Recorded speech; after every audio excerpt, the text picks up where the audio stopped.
The views and opinions expressed by tonight's guest and topic of discussion do not necessarily represent the official policy or position of Spaced Out Radio, Spaced Out Weekend, Spaced Out Radio Limited, its hosts, syndicated carriers, or anyone associated with this broadcast. Any rebroadcast, reproduction, or other use of this broadcast or podcast without the express written consent of Spaced Out Radio or Spaced Out Radio Limited is strictly prohibited. Listener discretion is advised.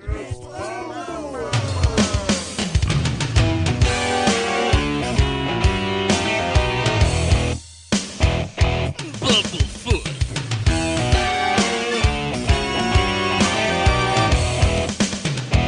BUMBLEFOOT.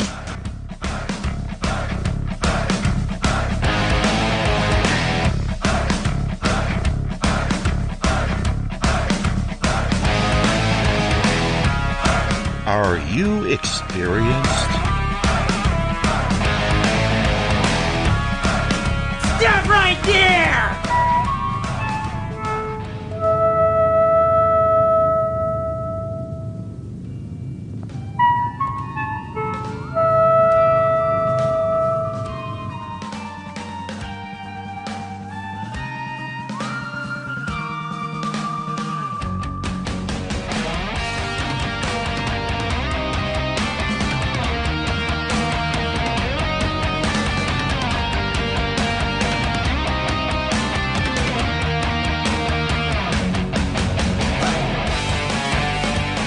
From high atop the mountains of British Columbia to you, listening around the world, this is Spaced Out Radio with host Dave Scott.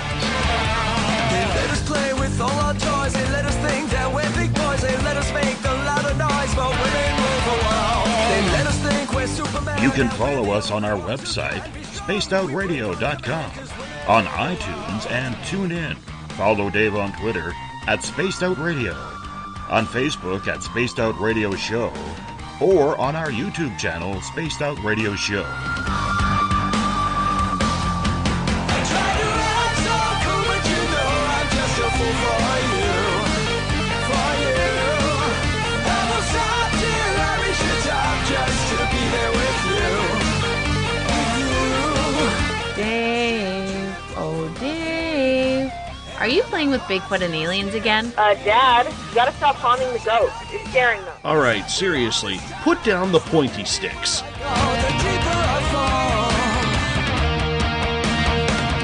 Okay! Game on! Game on! Game on!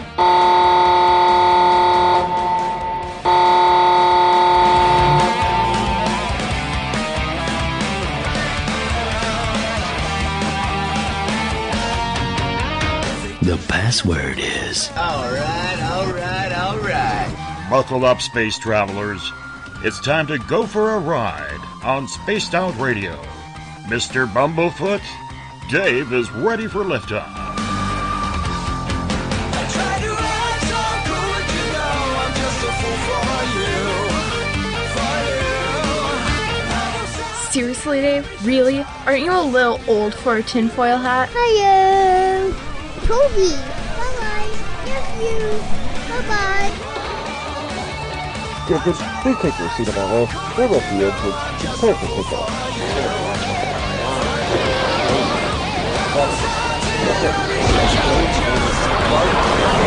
Start. 2, 1. Boost ignition and liftoff.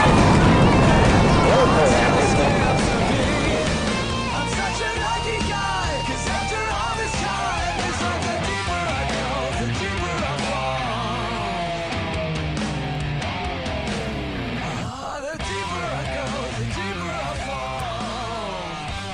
Good evening and welcome to a new week of Spaced Out Radio. Tonight I am your host, Dave Scott, and it's great to have you along for the ride on this Monday, June 12th, Tuesday, June 13th, if you're on the East Coast or across the pond, hope you had a great day or night. We are live right here in the Great White North on top of the mountains of central British Columbia as we are here 7 days a week. We welcome in everyone listening in on our terrestrial stations. WQEE 99 Rock the Key down in Noonan, Georgia, home of the Walking Dead. And our new friend down there, Jessica, I know you're listening, so a hello and a big hello from all of us at SOR. We are also live on the United Public Radio Network on 107.7 FM in New Orleans and over 160 countries around the world. We are live at spacedoutradio.com, Spreaker, KTLK, The Fringe FM, Renegade Talk Radio out of Las Vegas, the High Plains Talk Radio Network, and if you're listening in on Revolution Radio, remember the Double R Machine is a donation station financed by you, the valued listener. Head on over to freedomslips.com and donate today. Like our music, get your horns up for our resident guitar god, Mr. Ron Bumblefoot THAL, formerly of Guns N' Roses, currently of Art of Anarchy. Bumblefoot is the official sound of SOR. Now, if you're on social media, I want you to follow me. Go on to Twitter, at Spaced Out Radio. Give our Facebook page a like. Spaced Out Radio Show, much like Lynn did about an hour ago. You got to do that. On Instagram, you can follow me at Dave Scott, SOR. Subscribe to our YouTube channel, Spaced Out Radio Show. Tune us in on TuneIn. Download our shows from iTunes. We're also on Player.fm, RadioGuide.fm, TalkStream Live, and Stitcher. And, of course, our website is SpacedOutRadio.com. And if you head on over to Patreon.com for $1 a month, you can become a patron of SOR as well. Now, if you want to take part in this show, what you got to do is you got to sign into one of the chat rooms, and you can go do that by going to our website, clicking on Listen Live. It'll take you right to the chat room. You can go on Revolution Radio, on Spreaker, on the UPRN chat room, or maybe, just maybe, you're one of the lucky ones, like Bob, Gail, Vivster, and you're a member of the SOR Space Travelers Club. Or if you're on Twitter, you could be like Eric, Rhonda, Andrew, God of Thunder, Canadian Joe, and use the hashtag Spaced Out Radio and get chatting with us as well. Now, if you head to our website for just $5 a month, you can become an SOR Space Traveler. And as of right now, go to our store, a Spaced Out Radio store on our website. Pick yourself up a T-shirt, a poster, SOR sticker, and we also have VIP tickets on sale for the first annual Spaced Out Radio Caribou Paracon being held in the beautiful 108-mile Ranch, British Columbia at the Spruce Hills Spa and Resort, September 29th to October 1st. If you buy your tickets before July 31st, you get a 10% discount. It's going to be a great weekend. Come hang out with your fellow weirdos. I want to see you. My team is all coming up. We want to see you. So we want to see you up here for that weekend.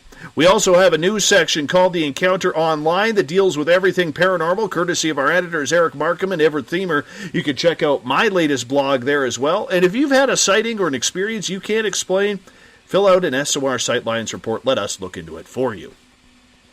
The paranormal can be wild and crazy as much as it can be scary to those who don't really know what they are encountering. Numerous times, we hear of people who live in haunted residences and they're stuck, not knowing what to do. So they call in some paranormal team that they found on the internet, but with no real qualifications. And desperate times, though, calling for desperate measures, the real paranormal mess can occur. This is where things like attachments happen. And this is where people like Amber Avalona come in.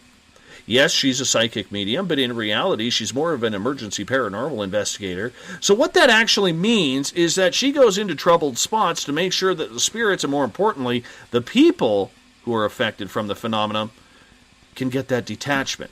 Paranormal healing may seem like one of those snake oil products that really has no value, but I can tell you firsthand the importance of it. I live in a haunted house. I've had energies cleared, not only from my home, but from me personally as well, because right now, there are no rules set forth for paranormal investigation. The anarchic free-for-all, and that's what we got to call it, an anarchic paranormal free-for-all, is what paranormal investigation is. And people like Amber have to go in there to clean it up. Amber Avalona, it's been a while since we've had you on the air, but I got to tell you, I am so excited to have you back tonight. I am too. Thank you, Dave, for inviting me. I really appreciate it. You know there's an open door policy for you around these parts because that's the way we like to do things. How have you been? I have been, well, we have kind of talked about it personally off the air, and things have been very interesting in the past few months, as they always have in my life, and I won't go too much into it right now, but regardless of what has happened, it, I think, is always good. I'm always learning, and so that is, I think, my main mission in this lifetime. And so whatever happens paranormally or in my life, I think that I'm always using it to advance my knowledge and to help other people who, as you said, are going through a lot of these paranormal experiences. And I know you had kind of mentioned to me that there are a lot more people that are listening in than the first few times that we were on the air talking last year. So for those who don't know some about me, I'll just kind of give a little bit of backstory. I also grew up, mostly sensing spirits, and I do see into other dimensions at a very young age because I was so afraid when I was very little. I asked not to visually see things because I was often told that I was crazy or didn't know what I was talking about. And so when I kept having these experiences, I didn't know what to do. And I felt so alone, so I, just asked and prayed, to God. I said, please let me stop seeing things. And so I don't see things with my physical eyes. I do see into other dimensions. And I forgot to say, don't let me experience anything else with any other sense. And so I do experience everything else. I hear things, feel things. I do communicate in every other level. And so that's kind of my backstory. I do speak and I work with entities a lot. I'm kind of unique in that sense, as far as when I go into a haunted location, I can release, whether it's a demonic entity, I can help release them into the light. I don't typically work with exorcisms in the way that maybe some people have heard of exorcisms, where the Catholic Church would potentially send them to what they would consider hell or that type of thing. I think that there's always a better way to sometimes handle some of these situations from my experience. And of course, this is always just my experience. So I will try to release them to source and send them back to where I think they originally came from. And so I'll do that. I do communicate with spirits. We have had I think we even did some of this on air, even the first time, where with some of the callers we were people were asking questions, and I was able to answer some of the things, and you too, even with our pendulums, because I was listening to our first interview from, it was July, I believe, or August of last year. And so, I do that type of thing. I try to educate paranormal teams, especially because I feel that a lot of work needs to be done in the paranormal investigative community to up the ante. And you are, as far as I understand, of the same persuasion in that mindset that we need to bring paranormal ethics to the forefront of our investigations and the way that we handle these supernatural, unusual phenomenon. And so that's kind of where I'm coming from, just in a quick nutshell. But kind of getting back to what you were discussing, feel free to kind of ask me a little bit in more detail about what you were originally talking about, and I will be happy to answer that question. Well, I would hope so, considering that we got 3 hours to do this. Yeah. Exactly. But I have to tell you, because most of the audience doesn't know, you actually sent me a beautiful gift after the first time you were on the show. You sent me a pendulum that you really didn't know what it was for. But after we talked, you knew that it was meant for me. And I have to tell you, I would say with that pendulum, every time I've used it, I've been probably around the 90th percentile in accuracy with it. Really? Yeah, it's been absolutely crazy for me. I don't use it all the time because I'm afraid to abuse it. I don't want to overstep my boundaries with it. But it is very, very powerful. And I have certain friends, I've showed people it and so on and so forth, but I have certain friends, they can't even hold it. They're like, no, I'm not allowed to hold this. I just can't hold this. Here, take it right back. It's the strangest thing. Wow. That is amazing, Dave. I am so happy to hear that. Well, a little bit of the story behind that is I originally bought that pendulum in Madrid, New Mexico, and it was handmade by a woman in Madrid. And you have Elizabeth England, who is also on paranormal radio, who are spaced out, radio, this paranormal radio, and she lives in Madrid. And so Madrid, it just has this amazing energy, spiritual energy. And I believe, what type of, is it, do you remember what type of stone it is? I don't. I know it's, is it selenite? I think it might be selenite. It could be, but it's wrapped in beautiful copper wire, and it's just, it's very, very powerful. What's funny? One of the tricks I actually like to play with it, and I did this the other night after our ghost hunt. A friend of mine, Carrie, had her pendulum out. And so she was using her pendulum, I'm using mine, and I walked right up to her. And my guide, Jordan, I'm very connected with my guide, Jordan. And so I didn't even say anything. I kind of telepathically said, okay, can you swing our pendulum the same direction as hers? So all of a sudden I'm holding my pendulum, and it starts moving in the exact same tone or exact same speed direction that her pendulum was moving. So I looked at Carrie and I said, watch this. I said, Jordan, can you stop her pendulum? And within 10 seconds, her pendulum was dead stopped. And she just kind of looked at me.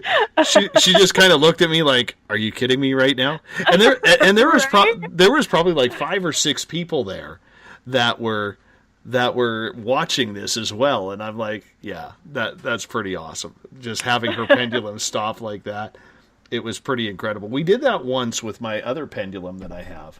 We did it with Eric Markham.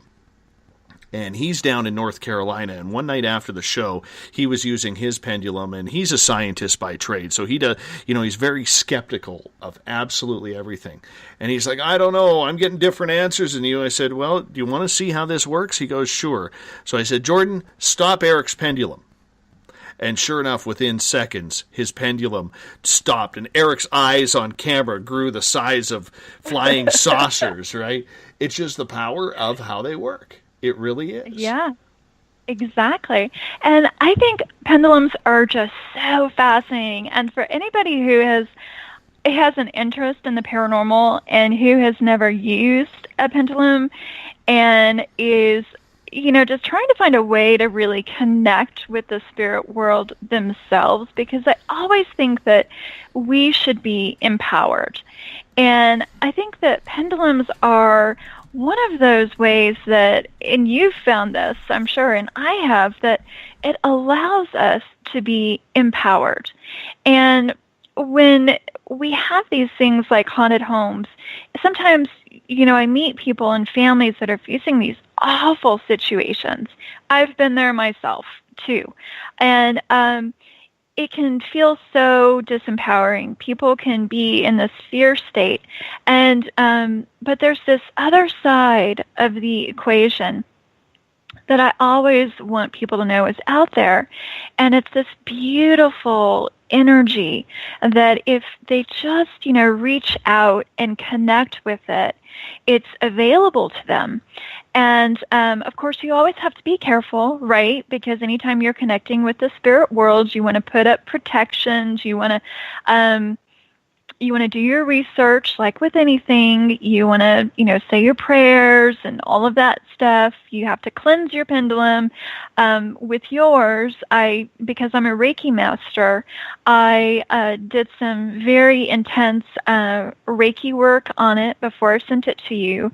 And I did some special, I infused it with some really special symbols, cosmic symbols that I don't, that were given to me. And so it has a lot of powerful fifth dimensional and higher energy that you're probably feeling and that other people are feeling. And I made sure that it was dedicated especially to you. So that's probably why some people have this hands-off policy so they don't tarnish that, so that, that energy stays pure and is just between you and your guides and spirit. It's the same thing with tarot cards, where some people won't let their clients touch their tarot cards because you're supposed to cleanse them. If you do have your clients touch the tarot cards after every client, otherwise it can get, muddled and that kind of thing. So that might be what's going on with that. But it's just this beautiful infusion of amazing power that you're probably sensing with that. And I'm so happy. 90% is a really good accuracy for a pendulum. So, it's crazy. It's absolutely crazy how that's been. Yeah.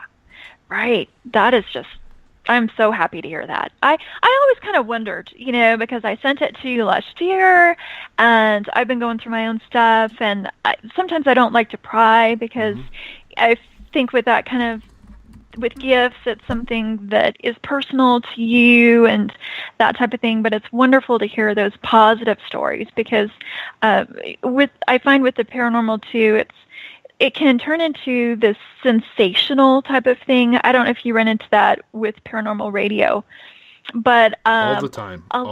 Yeah.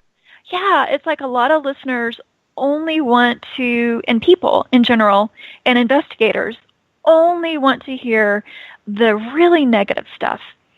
And I have experienced so many amazing stories with really awesome, positive, powerful things that I think you are missing out on so much of the paranormal realm and the paranormal world. Like there's this whole other dimension out there that that you really could be exploring if you would just tap into that. And so I really hope that we can, and I think we will, we always do when I'm on the show, you and I, when we talk, we get into that, the higher vibrational stuff as well. But me, because I deal with such negative cases, and I'm drawn to the really negative stuff, and I study the demonic and the horrible things, and I have this fascination with it. I'm the first person who will say that I do. Some of my favorite shows, like Walking Dead, so I'm really happy that you mentioned Walking Dead in your intro, that kind of thing, because that's my life spiritually. Those are the things that I deal with in the spirit realm. But I always have to have that balance. So there's no way that I could be in this horrible negative stuff 24/7, 365 days of the year and just stay there.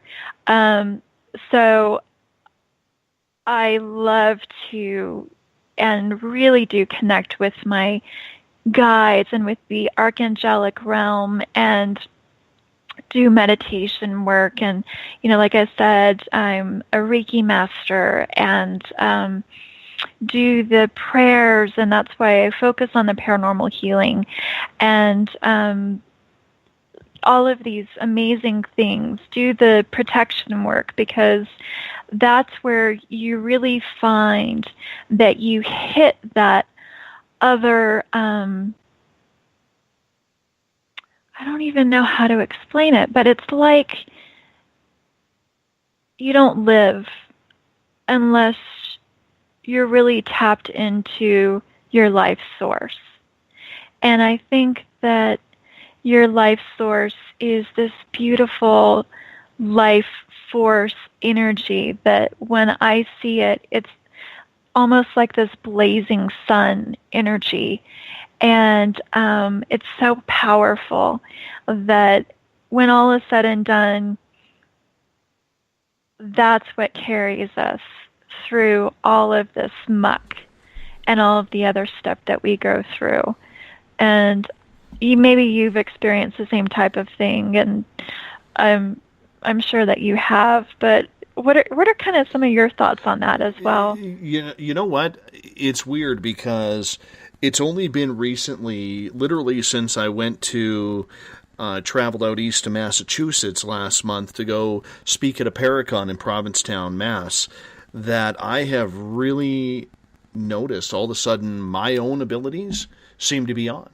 They seem to be at the forefront of almost everything that I'm doing now. And the weird part about it is I have had 2 people in the last 3 days ask me to teach them. And I'm like, I don't even know what the hell I'm trying to do myself. I'm trying to figure this out for myself. And I got 2 people. They're like, you need to teach me. You need to teach me how the connection, the proper way to learn and all this. And I'm like, are you kidding me right now? Like, I'm afraid. I got to be honest with you. I'm a little afraid because I'm not good at it. I don't have a lot of confidence in it.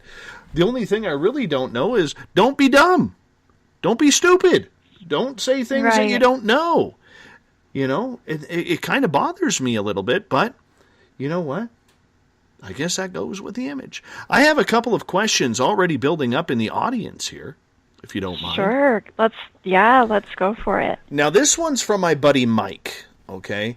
Now, at Christmas time, I gave Mike a pendulum. And really? He's been using his pendulum, and Mike is, he's learning his connection on his own. And if you saw Mike, you really wouldn't believe that he's a guy who's learning about spirituality, because he's like 5'7", about 255. He's one of the stockiest, strongest dudes I know. And he's an outdoorsman, an avid hunter. He's my buddy who we go out looking for Sasquatch in the mountains around here. But I got him a pendulum for Christmas. And so his question to you is, should a pendulum move on its own if hung in a window, and I will say closed window, when not in use? Well, my answer to that would be that a pendulum never moves on its own. So what is probably happening in that case is that there's some other energy that's moving it. Now, it could be that there is another entity in the home that's moving the pendulum. It could be that he is subconsciously moving the pendulum.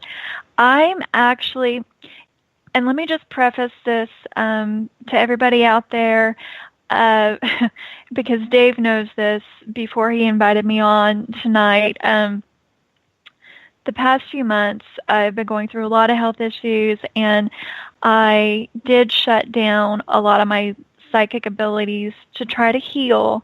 And so I have almost literally shut down everything the past 3 months. So I'm going to try to open up some of this tonight, which I haven't done recently. But what I am picking up is that I don't think it's his subconscious moving it. I actually think it was something else in his home that was moving it. And let's see here. I think it's something trying to communicate with him. Mm-hmm. I believe you. So, yeah. And one of the things that's happening is he is being asked to take it to the next level spiritually. So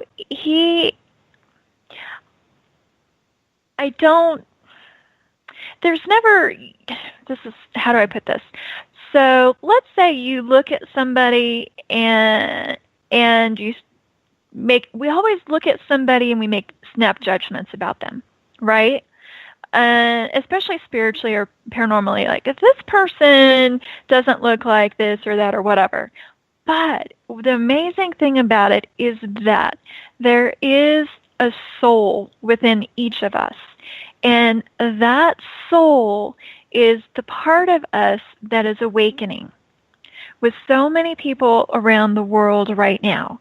And so what we need to start doing is looking at somebody's soul when we start trying to see whether or not they're ready for certain things, spiritually or paranormally. And what I'm getting is that he really is kind of on this fast track. He wouldn't be, especially because he's with you. Don't even get started about that, because he still bugs me that all the weird crap in his life started when he started hanging out with me. So he blames me all the time for this. Over a good laugh and a beer, but he still blames me all the time. Yeah, exactly. So you can confirm that, already just by what you've said. So he was ready, and so he met you, and that just, like, right there shot him up to this completely new level of where he needed to be, and opened him up to all of these new experiences. This pendulum moving is just another way for them to communicate with him. And he really needs to find out,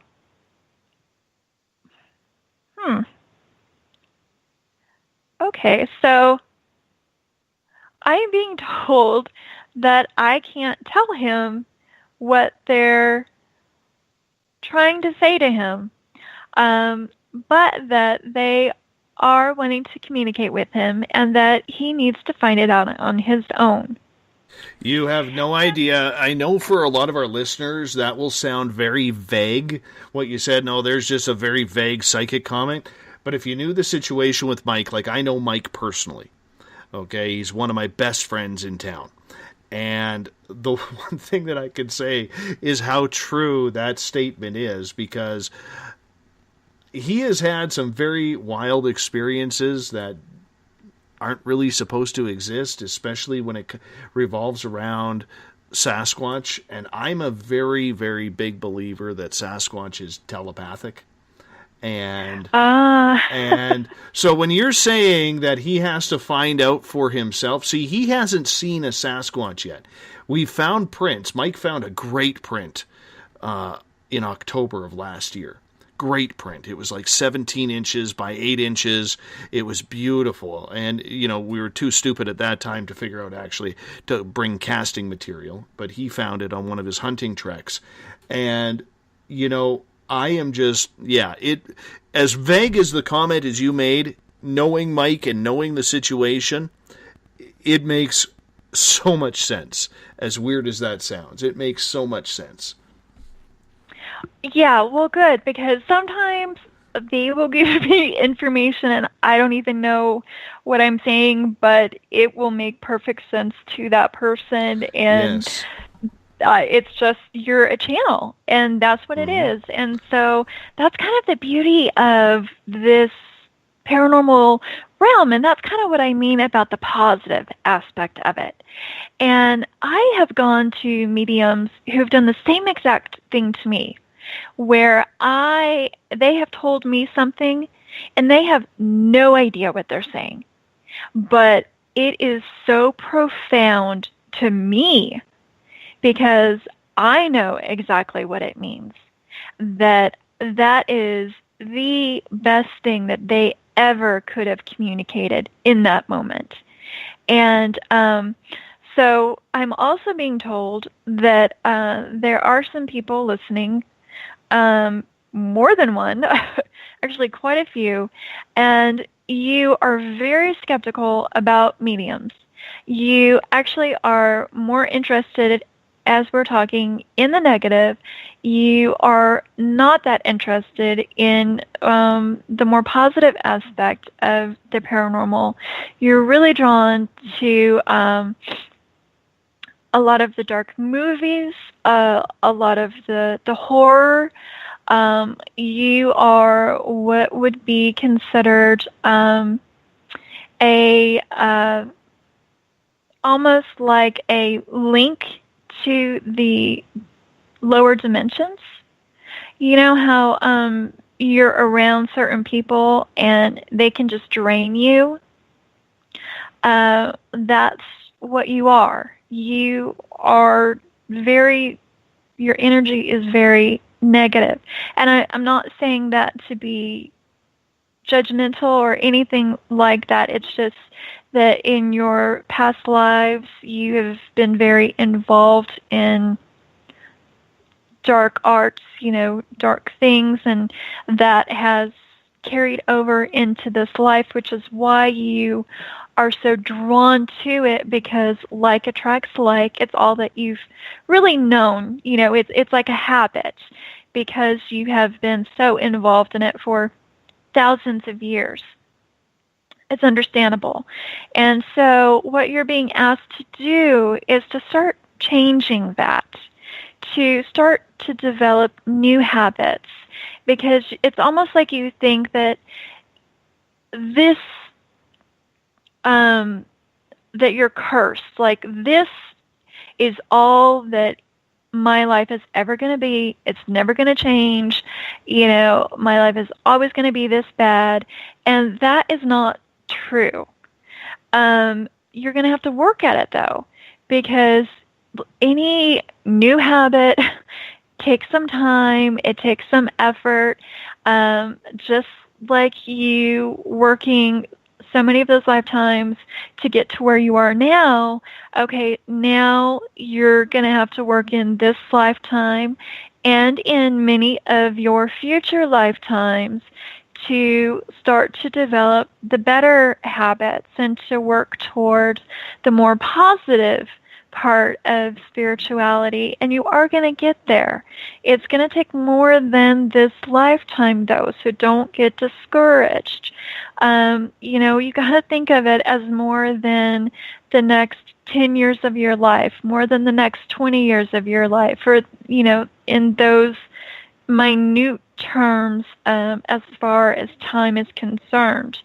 But I am being told that you need to go to a psychic, you need to go to a medium, you need to start listening to people who can give you positive information about your future so that you can start to be encouraged, because you're very discouraged at this moment, and it's almost like you've given up hope. And you can't do that. Because there's always hope. And I have been through a very difficult life, and I've made it through 39 years, and I'm still here, and I can tell you that it always gets better, and it doesn't get better immediately or within a year's time or even within a lifetime. But it's a little bit at a time, and you have so much amazing spiritual support, and you can ask for it even now during this broadcast. And prayer is an amazing thing, and you don't even have to pray to God.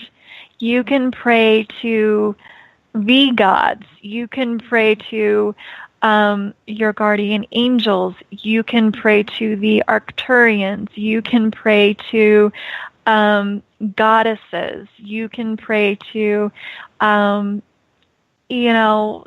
many things that are out there, whatever it is that you have an affinity for, because there are many benevolent and good beings throughout the universe that are here to help us. And, your future begins today. So pardon me, Dave, for that's all right. Going off on that, but I really was told to kind of that's all right. Say that for some people. Yeah, absolutely. Absolutely. Let's continue on here. Or you want to go? Yes. Yeah, no, and I know you said you had another question. Well, so let's get into that. There's a couple more. Let's go over to hashtag Spaced Out Radio on Twitter, where Forever Young is asking, Amber, do you believe if a person has attachment since birth, if they rid themselves of attachment, they will lose themselves? Not at all. And I am speaking from experience because part of the reason that I got into this and into paranormal healing is because I was born into a family where I had bloodline issues and therefore had attachments since birth. And of course, that was something that I didn't fully know or understand, especially growing up when I was younger. I knew there were problems, especially being a sensitive and an empath and speaking to the spirit world, but I didn't understand the scope of it, and so it took me decades to understand kind of what was going on. But you might be in that, or somebody that you or somebody you know might be in that situation where they have attachments since birth. If they get rid of those attachments, they don't lose themselves, they lose that attachment. And sometimes it can feel like they're losing themselves because they've had that as a, quote, part of themselves since the time they were born. So the mind kind of plays tricks on you and you think that that was you when it really wasn't. And it takes a while, I went through a complete, and I'm still going through it, but I started in March, a complete DNA cleansing. And it's been really difficult to go through and to cleanse some stuff from my ancestral line. And so it'll take some time for the person who has had this stuff since they were born to readjust and to get through it, and for their DNA to completely get rid of that. But you'll get through it. You might purge. I felt very sick. That person might go through a period where they feel nauseous, where they want to throw up. There was about a week where I didn't eat at all. And then I started to slowly feel a lot better. 3 months into it, I'm feeling like a completely different person. I hope that kind of answers some of your questions, but I would definitely recommend that somebody get rid of those attachments, because what they do is those attachments keep you from your spiritual path and from your spiritual ascension, because they drain your energy. They have their own agenda and typically their own fear-based thoughts and thought forms that are holding you back. For instance, let's say that you have a grandmother who, when she passed away, she did not go to the light. She was afraid because of whatever she did to pass on. She thought maybe she was going to go to hell because she grew up in a Southern Baptist church. They told her if she did something that she would go to hell. She did that in her life. She didn't want to risk that. So she sees a beautiful little child. Which is you know, the grandchild, attaches to that grandchild instead. Well, that grandmother, throughout that grandchild's entire life, is basically sucking that child's energy. She's like a psychic vampire. She's not meaning to, but all of her fears, all of her, even her, let's say if she had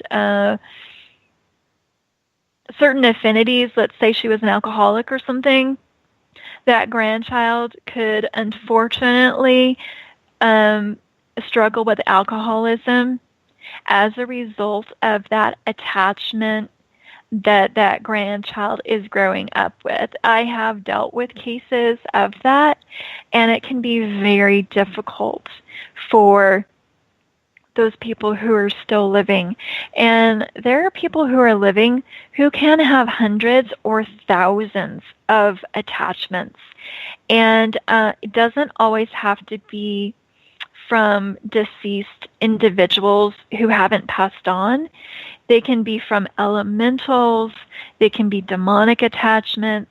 And so just think of one person having to carry all of that negative energy from, you know, throughout their entire lives. Think of all of the mental issues that they're having to deal with, all of the struggles, the addictions, the pain, the physical pain, and the ailments that it causes. And so, yes, you definitely want to do as much healing as you can, because it does affect people emotionally. It causes emotional illness. It can cause mental illness. It can cause physical illness, spiritual illness. I hope that kind of helps to answer that question. Let's get to another question. Let's get to another question at hashtag Spaced Out Radio on Twitter. This one comes from Canadian Joe. And yes, your T-shirt is on the way. Have you got your shirt yet, Joe? Your Spaced Out Radio shirt? I hope so. And by the way, the Carl shirts may be coming very, very soon, just so you know. Joe is asking, Amber, yes, what is the most severe ailment you have healed for someone?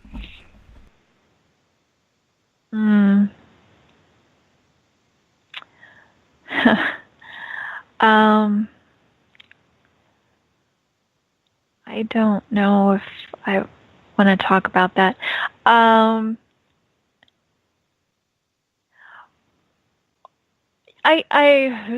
Okay, so I will say that the most severe ailment that I have been involved in healing is the reptilian bloodline.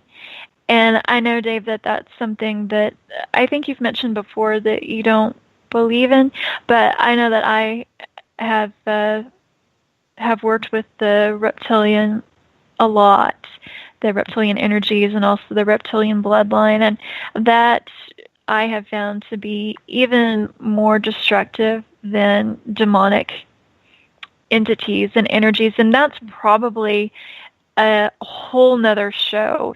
That's something that I told myself I wouldn't even start talking about tonight because it literally would probably take up 3 hours. So if you ever want to get into that at some point, I will be happy to do just another show on that day. We can move on. That's okay. Yeah. But we can, as far as helping to heal, I can tell you that there was one. I'll talk to you about this.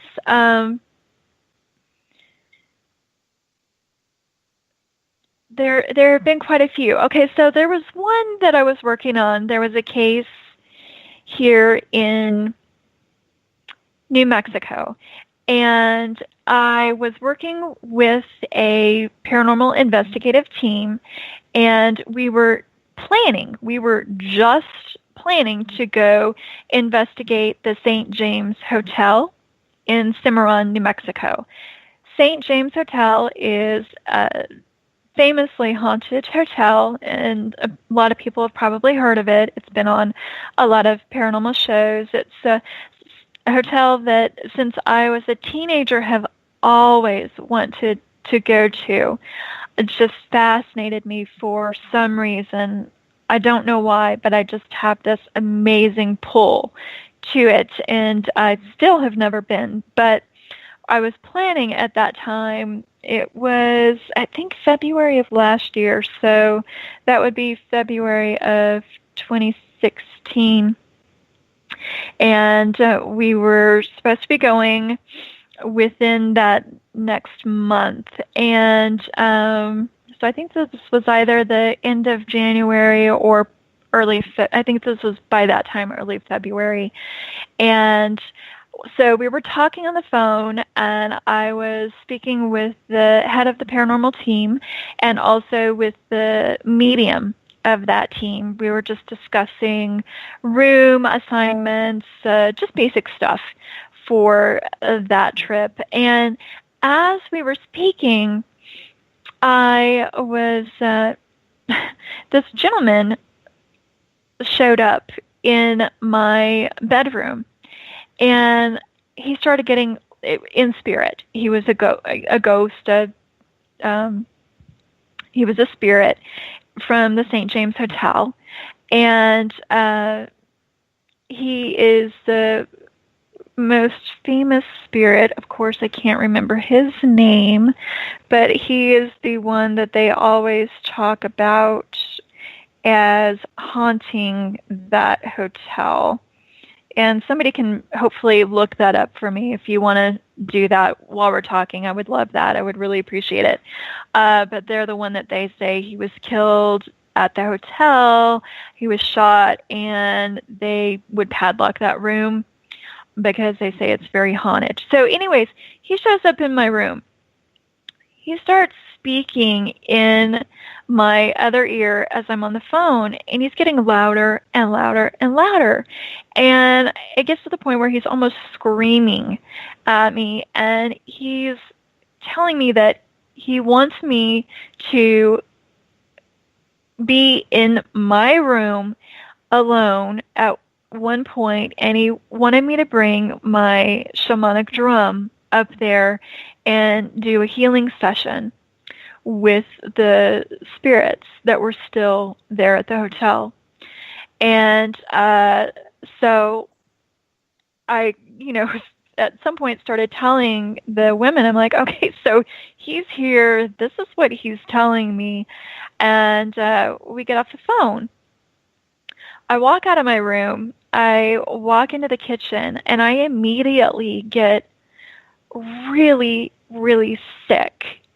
And it's to the point where I almost can't stand up. And I get really nauseous. I'm sick to my stomach. As it goes throughout the day, it gets to the point where I can't stand up. By midnight, I'm so tired that I had to do a shamanic healing session on myself. And I don't know what's going on. So I'm trying to just figure out how to heal me. And because I figure that I'm getting attacked for some reason. And I figure that it probably has to do with the St. James Hotel. So I start calling in my Native American spirit guides as I'm doing a shamanic session with my drum. I have a beautiful drum that I got, and I'm calling in the 4 directions. So I get to the west as I'm calling in the spirits of the west. And as I call them in, this Native American appears in the west, and he's basically all dressed up in, when the Native Americans are almost doing their ceremonies, and they have their headdresses on, the long headdresses, and he's there, and it's almost as if I see him performing this ceremony And it was like as if he was around a fire or something, but he was trying to intimidate me. And he wasn't part of my guides, of course, but he just came, and I didn't know what was going on. So he was there, but then also this being that I had never seen before, it was just this mass, was also there. It was nothing that had ever been human. It was almost like something that people would have worshipped, like a god. It wasn't a god, but people would have worshipped it like a god. It was very ancient and old, and it was trying to hide itself, but I could see it in the western north section of the spirit world. And so we had to basically, long story short, like work on this, and I was able to, with a lot of spiritual help, get this being, basically call in tons of spiritual help and defeat this entity. Oh. You hold on, because Sure. we ran out of time there, and we got to go to break here. At the top of the hour, Amber Avalona is our guest tonight. She's just an amazing friend of this show. Very, very intuitive.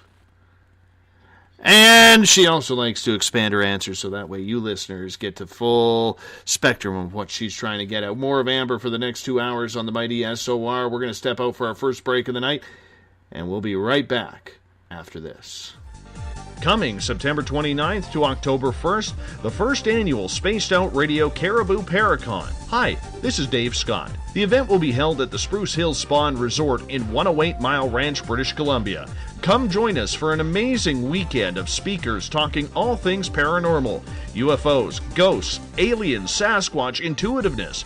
Listen to great speakers like Miriam Delicato, Samantha Mowat, and the crypto guru Ronald Murphy.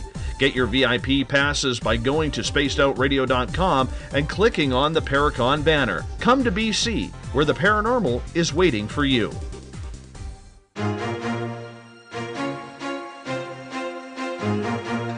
From coast to coast to coast, Blacklight Uncharted is taking on the paranormal across Canada. From ghostly hauntings to the UFOs flying above in conjunction with MUFON Canada, we're closely investigating what's going on in the northern skies and checking out the apparitions that walk among us. Check out our videos right here at spacedoutradio.com. We want to know your thoughts, we want to hear your experiences, and we want you to share your stories. The answers are out there, and we intend to find them. Would you like to become one of our space travelers? All you have to do is click on the Space Travelers icon at spacedoutradio.com. For only $5 a month, you can get access to some great prizes, as well as private monthly shows, newsletters, and a members-only section on our website. Become a space traveler today. It's paranormal news at its finest. Welcome to The Encounter. At spacedoutradio.com, The Encounter online is SOR's trusted news source for everything weird and strange going on around the world.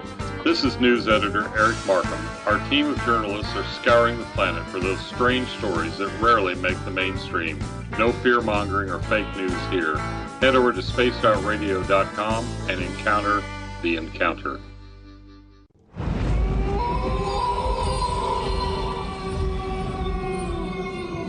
Hey, this is Canadian paranormal investigator Mike Moore.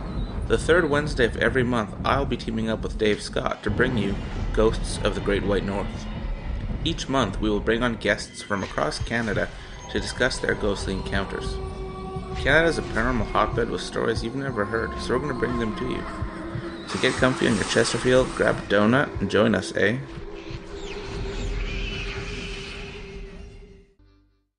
Have you had an experience you can't explain? Had a run-in with ghosts, maybe Bigfoot, or seen lights in the sky? Hi, I'm Mike Schmidt from the SOR Sightlines. I'm here to investigate your sighting. Head to spacedoutradio.com and fill out a report on the Sightlines. All your information is 100% confidential, and I will help you figure out what you've been seeing. File your report and let's find out the answers together. Visit purpleplates.com today. For over 40 years, the Purple Energy Plates have been delivering amazing results for their many customers. Inspired by the great genius Nikola Tesla, the harmony, healing, and energetic effects of the plates have proven over and over to be beneficial and often miraculous to thousands of customers. With their money-back guarantee and the many benefits, how can you afford not to get one? Check their site for daily specials and choose from their many energy products. You won't be sorry. Visit them today at purpleplates.com for mind, body, and spirit, and expect a miracle. Are you interested in advertising on Spaced Out Radio? Head to our website at spacedoutradio.com and click on our advertising tab. There, you will find an assortment of ways you can get your product out there with us, from radio commercials to banners and social media. Have a product you like our hosts to endorse? We can do that too. Visit spacedoutradio.com for more details. Have you got your Cosmic Passport? If you need one, tune in to Cosmic Passport on Spaced Out Weekend. This is Elizabeth Anglin, ET experiencer, spirit medium, and host of Cosmic Passport. Each weekend I'll be bringing you interviews and support from other paranormal experiencers, and the best in intuitive spiritual guidance from across the globe. It's all happening starting at 9 p.m. Pacific Time, midnight Eastern, on spacedoutradio.com. From British Columbia to Northern California, Pacific North Weird has Cascadia covered. Check out our feature videos at spacedoutradio.com, where I, Vincent Zunza, and my super sleuth partner Alexandra Sullivan track down the weird and strange stories from around the Pacific Northwest. From Bigfoot to Mel's Hole and everything in between. This is what makes life exciting. So why report the normal when we can report the Pacific North Weird right here at spacedoutradio.com. Oh, there's only one way to rock. Loud and proud. In high definition. Radio 702 rocks. Las Vegas. Every Saturday and Sunday night, as Dave Scott wanders aimlessly in the wilderness, you can come hang out with me, James Tyson, in Spaced Out Weekend. We're starting at 9 p.m. Pacific, midnight Eastern. I'll take you along as we talk with some of the best experts in their fields. SpacedOutRadio.com is the place to find us. So sit down, relax, put your feet up. Enjoy the topics like the paranormal, supernatural, intuitiveness, and so much more. Hope to see you there. Don't have time to listen to Spaced Out Radio live? Wherever you are, the car, the office, the shower, or even if you're traveling, we're right here for you. Each Spaced Out Radio show can be found on iTunes, TuneIn, and on our YouTube channel, Spaced Out Radio Show. It's the perfect way for you to catch up on our shows. For more information, just head over to our website, spacedoutradio.com, and tune in to us today. The views and opinions expressed by tonight's guest and topic of discussion do not necessarily represent the official policy or position of Spaced Out Radio, Spaced Out Weekend, Spaced Out Radio Limited, its hosts, syndicated carriers, or anyone associated with this broadcast. Would you like to connect with us? Head to spacedoutradio.com for all your latest show info.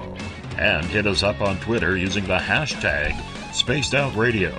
Now, back to Dave Scott and SOR. Welcome back to hour number 2 of Spaced Out Radio. Tonight, I am your host, Dave Scott. Good to have you with us. Thank you for being so active. We got all your questions here. We're going to try and nail through them. Why not? What the hell? Let's just do it. Tomorrow night on the program, starting at 9 p.m. Pacific, midnight Eastern Time, the King of Conspiracy, Dr. James Fetzer, is going to join us for the first 2 hours. We're going to talk everything conspiratorial tomorrow night with Dr. Fetzer. I hope you tune on in at spacedoutradio.com. We want to welcome in everyone listening in on WQEE 99 Rock the Key down in Noonan, Georgia, home of The Walking Dead. We are also live in New Orleans on 107.7 FM. the United Public Radio Network, and spread over 160 countries around the world. Good to have you with us. Thank you so much for tuning us in your night.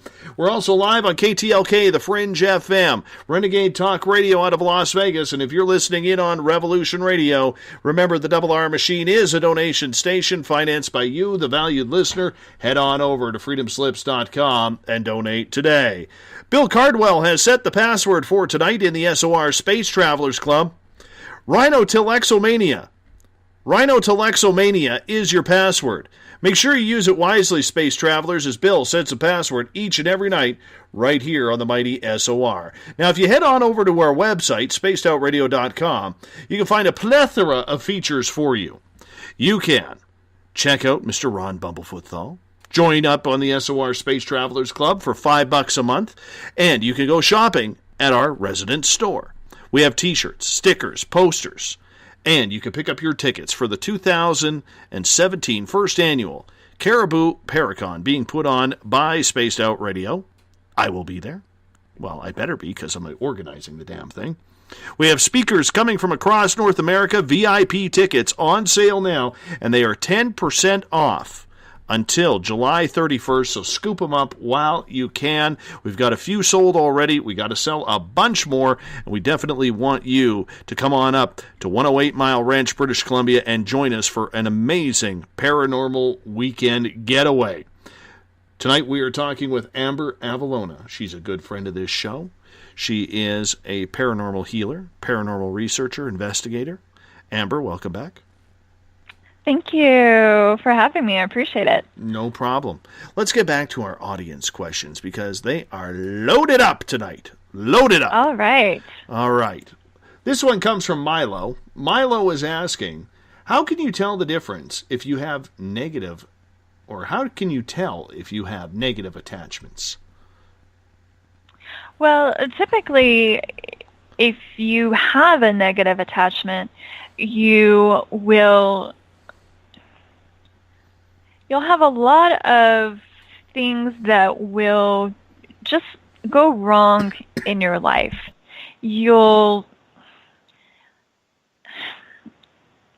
know. I mean, people will see, as they talk about, they'll see shadows. They'll hear voices in, quote, their head that they won't want to talk about. And there'll be things that will telling them, to kill themselves or to kill other people. I mean, that's to the extreme, of course. But they'll tell them negative things about themselves or other people. Again, those can be some of the more extreme forms of negative attachments. And they'll be tired a lot. It almost seems like your energy is just drained from the time you wake up to the time you go to bed. No matter how much you sleep, you don't seem to ever get enough energy. Now, of course, a lot of this too, some of it can have a physical, I wouldn't want to say origin, because a lot of times a negative attachment will eventually affect you physically. And so your adrenals will start to be affected, your thyroid will be affected, you'll have lower back problems, you'll have back surgeries one after another that don't seem to work, that type of thing. You'll never seem to be able to heal from your surgeries. So look for that type of thing. People who go into a surgery are very vulnerable. Notice for somebody who has a personality change, especially if they've had something like a surgery or some type of vulnerable situation where they were put under for a procedure, or where maybe a loved one passed away, and maybe you think that they received an attachment because of that. Maybe that loved one didn't pass on. Things will move potentially around the house. You may have also, you might know somebody who's into magic, and you might have received something from them, an odd gift that just doesn't make sense. Say you broke up with somebody, and they come back around and say, you know, you cheated on me, or we broke up, and I want to end on good terms, so I thought I would give you this gift. And you take it because you feel obligated, and there was never really any reason for them to give you that gift, and you keep it in your house, and weird things start happening. They probably put some type of curse or spell on it. If you get something, like if you're into antique collecting, people can collect antiques that were ritual objects, masks or dolls, or just anything that might have had an attachment. It could be an attachment of a person. It could be some type of energy, you know, all sorts of things that can happen. Odd enough, things like constipation, stomach issues, nausea, headaches, those types of things.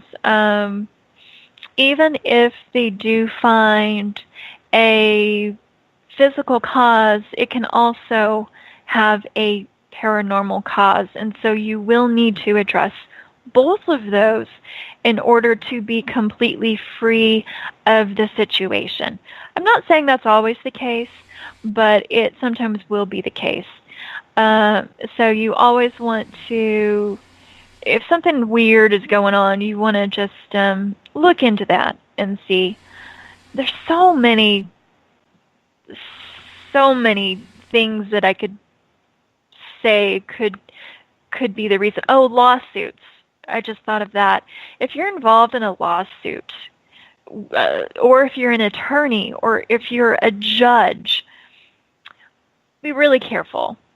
Attorneys and judges are targets all the time of magic, or people who are, if there's an inheritance, if people are fighting over money, a lot of times magic is used.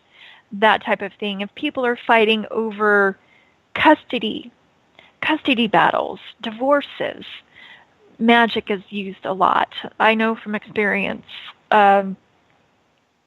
Just be really careful about those types of things. Let's get to Bob's question here, because he's been waiting a while. And Bob has an amazing beard. I'm going to let you know that. He's got a really nice beard. Bob is asking, some people use tuning forks to tune themselves, tapping the tuning fork and then holding it to the side of their head. What is the benefit of this, if anything? Yeah, tuning forks, I'm probably just going to put this out there, not the best person to give you a lot of information about them, but I do think they're great. I have had them used on me for healing sessions, and I can say as a client that I have noticed an amazing difference. And because I'm so sensitive to energy, it has really helped me. I think that we are all built, and even I was reading an article today that said that we all have this electromagnetic energy inside of us. And so, as we know, we're built, the building blocks within us it's energy. And so tuning forks, they work on our chakras. And what they do is they just help to balance our chakras. They help to, and we're getting kind of maybe way out there for some people, but some people are going to understand. So it helps to balance your energy centers, which, let's say you have your car, right? And you have your wheels. You have to go in sometimes and you have to get your wheels aligned because you're going down the road, you hit something, and your wheels get out of alignment. And so it's just wobbly, right? If you're driving down the road and it's really uncomfortable and you just have to go in and the mechanic has to realign it. Same thing with the tuning forks, with your chakras and your energy centers, especially the major 7 ones that go up the middle of your body. So your base chakra all the way up to your crown chakra. And that's kind of what it does. I hope that maybe the car example helped a little bit for some people to kind of explain that. But we can get out of balance, so we can start to feel weird. For instance, the sexual chakra can get out of alignment, and so our relationships, the relationship areas of our lives can start to go wrong. Maybe we start to attract the wrong type of sexual partners, or people can start to get way too they can start to have way too many partners, or too closed off, and too fearful of any type of intimate contact. And so that's something that the tuning forks can do, is help you to feel comfortable with intimacy in general. And I'm just talking about any type of physical contact and intimacy, because it's so important for us to really connect with people and to understand that male, female, female, female, male, male, whatever we decide, that those relationships are built on trust, and that that we can bond with people, and that we can feel compatible, and that we can attract people of like mind, like spirit, people whose hearts are open, that we can be open and, have relationships that are true. And even if we have just a relationship with ourselves, if we're single, that we can feel confident in that. And so that's what the tuning forks will do in each of those areas. With the throat chakra, that it will help somebody to speak their truth, and to speak their truth in love, and to make sure that they're able to communicate effectively, so that they're not maybe closed off and maybe lying in a relationship, or maybe that they're not just chattering, which is what I feel like sometimes on the radio that we just do, but we do have to talk, right? Well, every now and again we have to, yes. Right. Yeah, very different from what I do in a normal conversation, where I'm always asking questions and listening. So, I know. But so it can just help us to balance, and I hope that answers some of the questions. But sure. What I would recommend is that you actually try it yourself. You always learn a lot more by experiencing, and it's really something that is an experience that's beyond words, in my opinion. Excellent. And I think we're kind of reaching that with a lot of these paranormal topics, is that it goes beyond even what we could communicate via words in the subject matter at hand. Let's get all the way down to Australia for Robert's question. He's saying, Amber, do you get visual representation of the person you are healing? And if so, do the areas that need healing come through in different colors? I wish that I had that gift like some people do, where they see the auras and they see the colors. I have studied that, but it's not something that I'm very good at. Sometimes it will come through, but it's definitely not very developed with me. And it probably has a lot to do with the fact that I asked for the visual part of me to be closed down when I was little.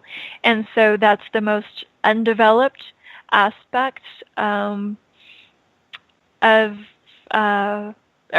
it's actually the one that I trust the least. And I'm always questioning what I see with people visually. And but not as much. Sometimes I do, yeah, but not always. Teresa in California is asking, how do you clear attachments? And what if there are hundreds or thousands? Are they cleared in one shot, or is that too many at a time? Some people can clear them at one time, and some people can't. It really depends on a person's spiritual gifts and who they work with, because some people call in a lot of spiritual guides. There's a gentleman that I know in Albuquerque. I'm going to give him a plug, if that's okay, a shout out. And his name is Wayne Brewer, and he is a spiritual healer, and he's helped me a lot in the last few months. And so he has some things on his website if you go to the members page, and he has different healings that you can use where you can clear attachments. So you can clear discarnates, and you can clear them from yourself for free or from a location. And I would definitely recommend that people do that if they want to, just to kind of download some of those healings. So you kind of can call in. What he does is he calls in Jesus and 10,000 protective angels, and then Archangel Michael, or Archangel Michael, which is what some people say, and then Archangel Raphael and some others, the Arcturians. And when you call in enough of the right benevolent beings, those attachments will go. And you have to be sure that you call in the beings that have authority over those attachments that you're releasing. And I hope that helps. But yes, there are ways to do that. Canadian Joe wants to know, saying, you mentioned healing the reptilian bloodline. Are you basically saying you performed an exorcism? Oh, that's... You don't have to go into too much detail. It's simple yes or no. I would love to, and it's not that I don't want to talk about it. It's just that there's so much to talk about that I'd rather not get into it right now. And it's probably something that, like I said, would take a full 3 hours. But I will talk generally at this point and say that the people who cleanse reptilian bloodlines, and Wayne Brewer is one of the people who does that, it would be considered a form of exorcism. And I also have cleansed and cleared reptilians, and it would be considered a form of exorcism. So an exorcism is just removing something, one entity from another. And it's usually an entity that is possessing another entity without permission. And so, yeah, it would be considered an exorcism. Right. Let's move on to another question here. Shar is asking, what if something is planted on you without you accepting it, can it be cleared? Yes, and it happens a lot where people get stuff planted on them that they don't consciously accept. I think personally that happens to absolutely everybody at one point or another in our lifetimes.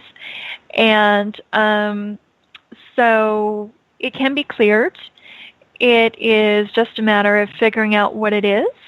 And sometimes I guess we don't have to know even specifically what it is, as long as we engage in some type of spiritual healing, cleansing of ourselves. And depending on what it is that was attached to us, there are some things that are very dark and very difficult to remove that do take very specific types of removal. But there are other things that are very simple to remove. And it's all a matter of what it is. And let's say that you're walking past somebody on the street and they are in a bad mood and you're an empath and you pick up on their energy. It can be, if you know how to protect and cleanse yourself, it can usually be pretty easy to do that on your own. A lot of books out there that help with that type of thing. All right. The questions just keep on coming, so I'm going to keep on asking. The audience wants to know from Okay. you, so let's just run with it. I don't know where the hell we were going with tonight's show, but the audience is taking it in a different direction, and we'll just run with that because that's what they want to do. All right, let's get to Milo's question. Exactly. Milo's question, are you more prone, if there has been a lot of death in a short period, to attachments? I think so. And the reason that I think so is that, well, in my question, I guess, to the person is how they handle all of that death within a short period of time. And if it's really traumatic for that person and very difficult for them to deal with, then it can really weaken somebody's aura. And if their aura is weakened, if they're emotionally drained, physically drained, mentally just worn out, then it's hard, right, to protect yourself and just kind of make it through your daily job. It's hard to keep up with your housework. It's hard to go about the act of sometimes getting out of bed and making meals, taking care of your kids, going to school. So imagine trying to spiritually protect yourself from some of these darker things that you can't even see, that all that they want to do is survive off of your energy or, anybody's energy that they run across, or their prime motivation in their existence at this point of their development is to cause chaos or to feed off of your fear. And there are entities out there who do draw sustenance from fear. It's a type of food to them, or negative emotions, or pain, physical pain, that type of thing. So, yeah, you can definitely be more prone to attachments. And the sad thing about that is that it can be really hard to make it through those times. And my heart goes out to people like that because, number one, you're dealing with the loss probably of somebody, and not just one person, but maybe a lot of people that you really love. and trying to just deal with those transitions. And then on top of that, to be attacked, maybe viciously, by something that doesn't even like you, it's wrong. And people like that need healing. They need help. We need more healers out there. And I would love to see more churches. This is where our churches in America are failing. Because in my opinion, Jesus was out there healing people, and that was his primary mission. And nowadays we have these churches who are building, and all of their money is going into, rent or mortgage or upkeep of these buildings. They're not spending any money on the spiritual health of people and healing people.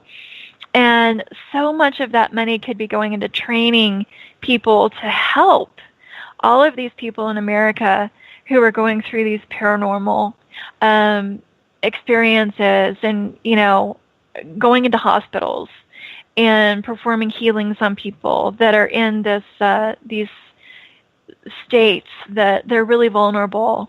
And so I really wish that churches would start changing their focus and people in general. So maybe we'll see more of that. But yeah, okay, I'll get off my all right. little bandwagon there. That's but okay. What's the next question? Let's go to Tim here, down in California, from UFO Seekers. Tim is asking, do you think ghosts move with buildings that have been relocated? They can, yeah, definitely.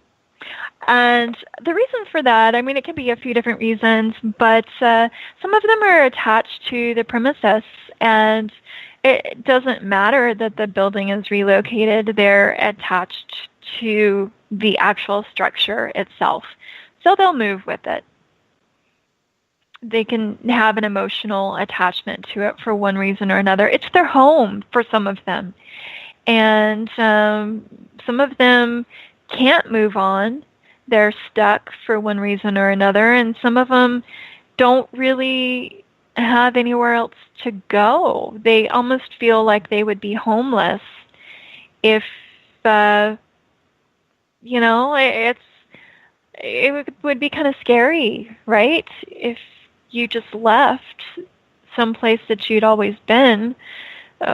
So, yeah, they'll stay with it. Mike is asking, do or can spirits be afraid of mortal humans? Yeah. Hasn't everybody been afraid of some mortal humans? There are some people that I definitely don't want to be around. There are more humans that I don't want to be around than spirits, if that makes any sense. I think that I am more prepared to handle the spirit world than the physical world. And so I think that a lot of spirits feel the same way. And it's probably like a lot of people where they just don't know how to handle the spirit world, the unseen, and so kind of turn that around and vice versa, where the spirit world, we don't always know how they experience us, and there's that same level of fear sometimes, and I don't think that they always see us. I don't think that they always experience us the way that we think that they might.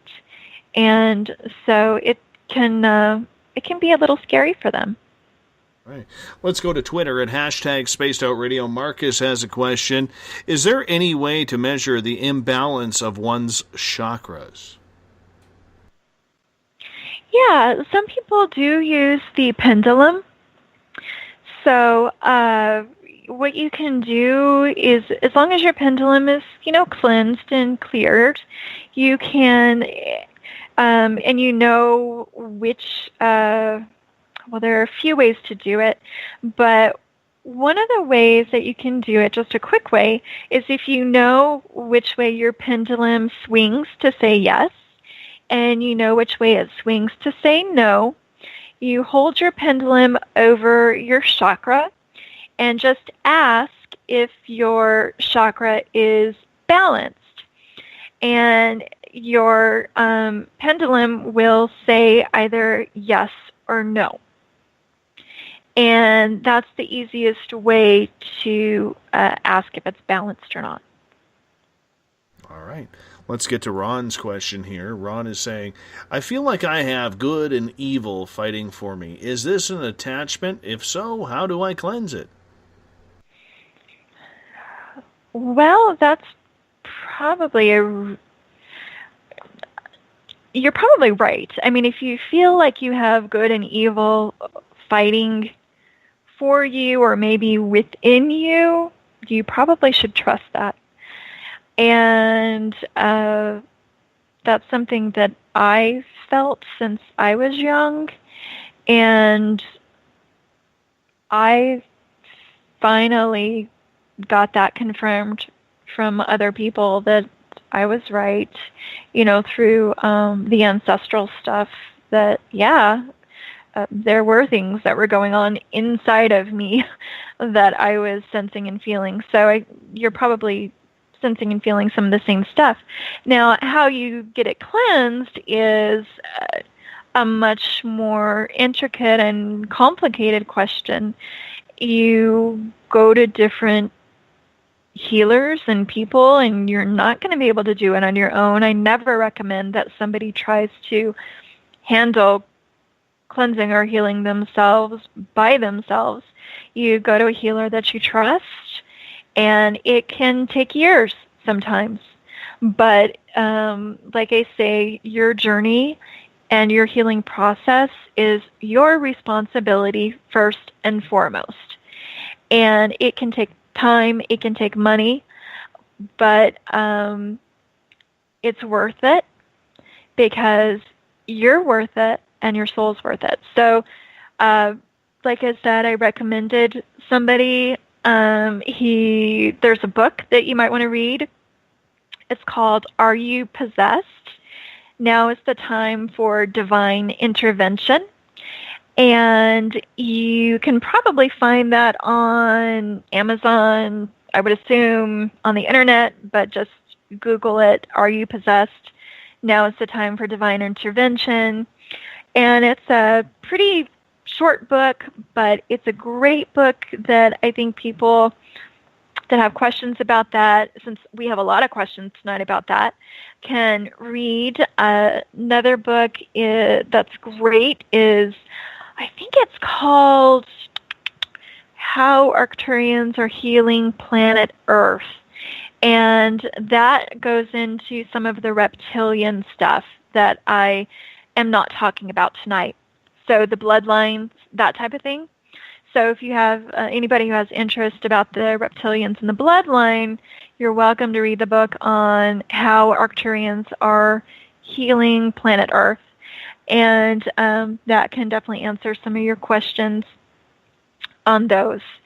But stick with it. One of the things that dark entities are going to do is they're always going to try to discourage somebody from getting help.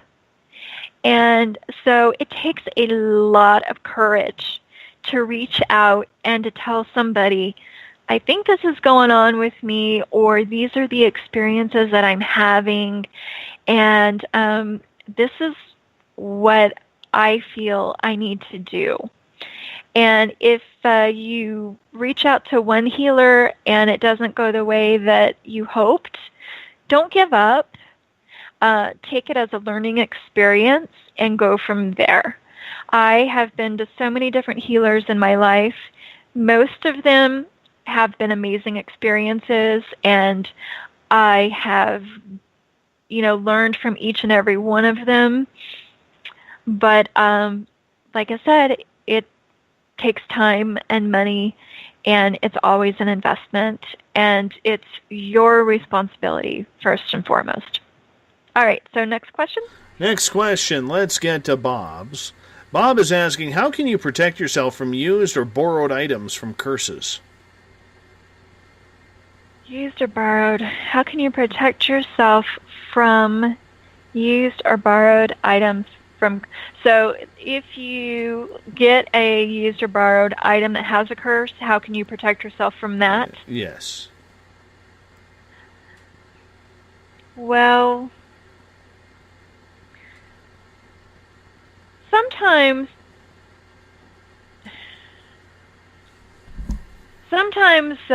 it is so intense, and the activity is so intense that people just recommend that you what's his name? John Zaffis.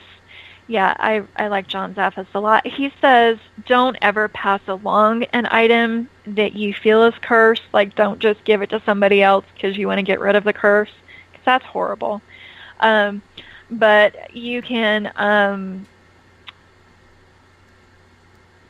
put it in the ocean or a really deep body of water if you have to bury it.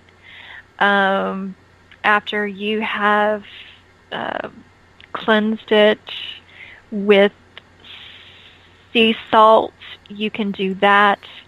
But people cleanse it with prayers. People cleanse it with holy water and with sea salt. I know that John Zaffis does have his museum where he also he'll put some of his objects after he's cleansed them. He'll put a line of the sea salt around the object just to make sure. And he'll always try to neutralize it. But in some of his books, he'll talk about different ways that you can help to protect yourself from that. I would recommend that you read some of his books for other options. But those are a few of them. You want to be really careful, in my opinion, because, what is it? You can also... Ana Riva has reversible incense, so you can burn that incense. What it does is it reverses the curse back to the sender. Some people like that, some people don't, but that's one thing you can do. There are candles also that have they're reversible candles, so you can do a ritual with the reversible candle and the supposed cursed object, where you place the cursed object within a circle of sea salt, and you burn the reversible candle. You want to dress it with dragon's blood oil first, because dragon's blood is very protective against negative entities and energies. But the reversible candle will send that curse back to the sender, if that's what you want to do, while bringing in all of the positive energies to you and supposedly to that object to help to neutralize that object. Kind of a gray area, but I do believe in education and that people should know their options. Some people cleanse them with white light, so they bring down white light instead of sending the curse back. So those are some of the options. Let's move on to another question here. The sisters are asking, can a pendulum be used like a Ouija board? Yeah, definitely. It's almost like a, quote, portal. It's definitely a allows you to speak to the spirit world, to the other side. It's so odd to me that the Ouija board gets so much negative press in the paranormal community, but yet we have stuff like pendulums which do the same exact thing as the Ouija board, and you do have to be just as careful with the pendulum as the Ouija board. But yeah, you can. You just there are, like I said, there are books. There is information out there about how to cleanse and protect your pendulum, how to do it properly. I always recommend that you be educated before you try it. But yes, you can definitely communicate with the other side. And as Dave was saying earlier, a pendulum may not always be accurate. Spirits can lie with a pendulum, depending on what spirit you're contacting. And spirits can also be just misinformed, depending on what spirit you're contacting. They might be giving information that they think is correct based on what they think or they know, and it may not be accurate, or it may not be like the complete truth. So just kind of keep that in mind, but I love using a pendulum. Getting to pendulums still, Mike is asking, is the spirit attached to my pendulum pre-chosen for that stone, or was it his doing? The one attached to his.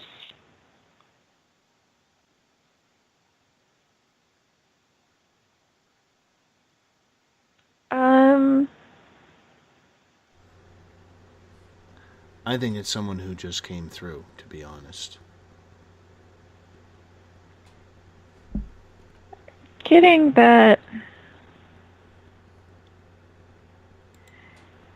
What did you say, Dave?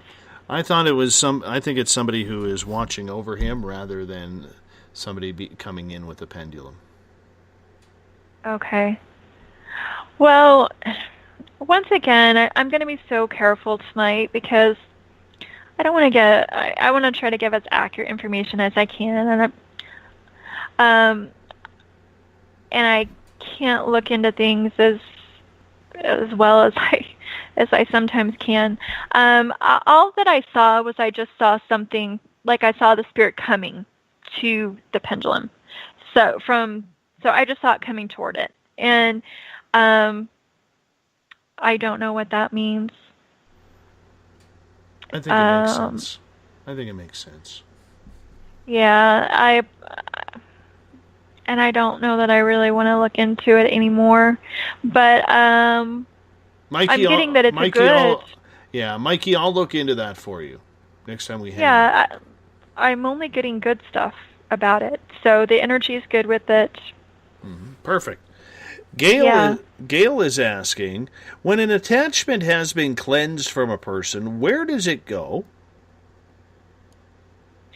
It depends on who's doing the cleansing. Some people, they don't know what to... It's kind of funny. Well, not funny. They don't know what to do with it, so they'll cleanse something, and then they just send it back out into our world. So it just goes back out into our third dimension, and it can latch onto somebody else. So it doesn't really do a lot of good. And then some people who've done their homework and know what they're doing, they will cleanse it from somebody, and they will send it. They'll work with guides or whomever they work with, and they will send it into a different place. Now, sometimes it is, there are Arcturians and other people who actually make astral arrests sometimes, where they will arrest an entity, just like we have the military or we have a police force. So if there is a negative entity that's causing a lot of harm to somebody or something or to an area, and it doesn't want to go to the light or be transformed into something better, it does have a choice, just like we all do. And it doesn't have to be transformed. It'll be arrested. It will be sent somewhere else. And so there are, beings that do help us in that form. So it'll be sent to a different dimension that is not necessarily of, quote, the light. But then there are some entities that are kind of tired of causing chaos and havoc and tired of being just sad and depressed themselves. And they're ready to go. And so when they're released from you, they will go into the light and into a higher dimension, and they will start going through the healing process themselves. And there are different dimensions that are above us, so they don't all go to the same place, in my opinion. And they'll go to whatever place is appropriate for their healing at their stage of the evolutionary process, and whatever they can handle, at this time. And it's really beautiful to see that happen. I've seen that. And then, just recently I was actually working to cleanse my apartment area, and I live right by a high school also, and so I'll cleanse the high school frequently. And I was doing a cleansing on the land, and when I was doing that, there were some divas that I called in to help remove some of the darker elementals. And so when some of the elementals were being transmuted, they actually went back into their dimension, into the elemental dimension. There are quite a few different things that can happen. I hope that kind of helps to answer some of that, though. Absolutely. Let's get to John's question here. And we only got about 4.5 minutes before we got to go to break here. So I'm forewarning you on time this time. Okay, thank you. John's question is, are any of these attachments psychic implants? Yes. Good question. Yeah, there are psychic implants, and that's a whole other area of the paranormal that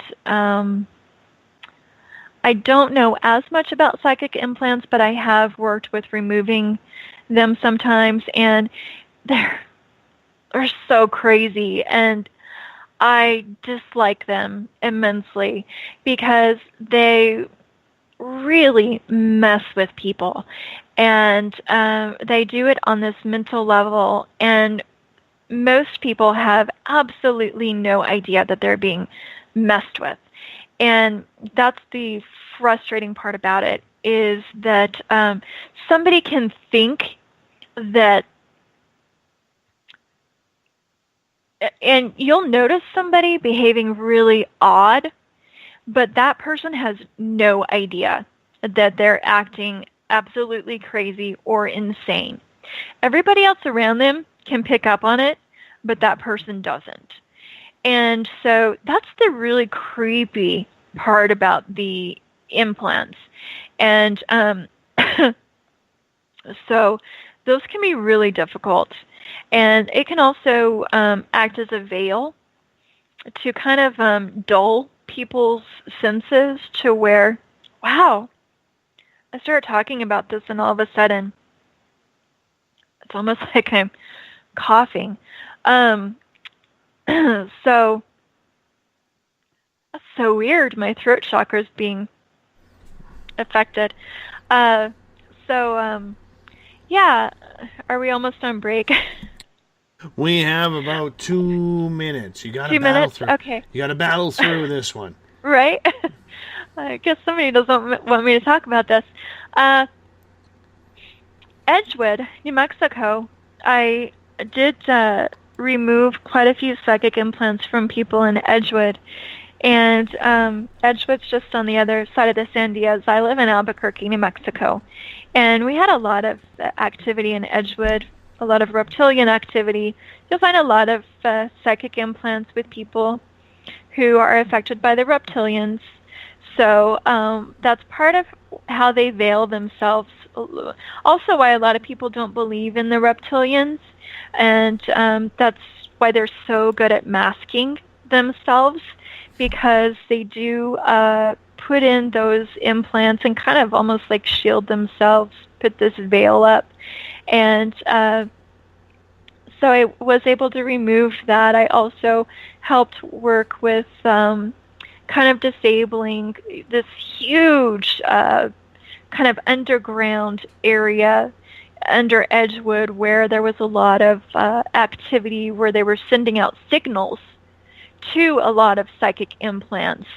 And it was crazy. You would see all these, it was just like video screens, you know, just a few beings underground, but all these video screens, and they were sending out all of these radio waves and stuff like that to different people and around the world. And so I think that's part of what we are dealing with now throughout our society, is people being affected on this level where they're not able to think clearly. They are not themselves.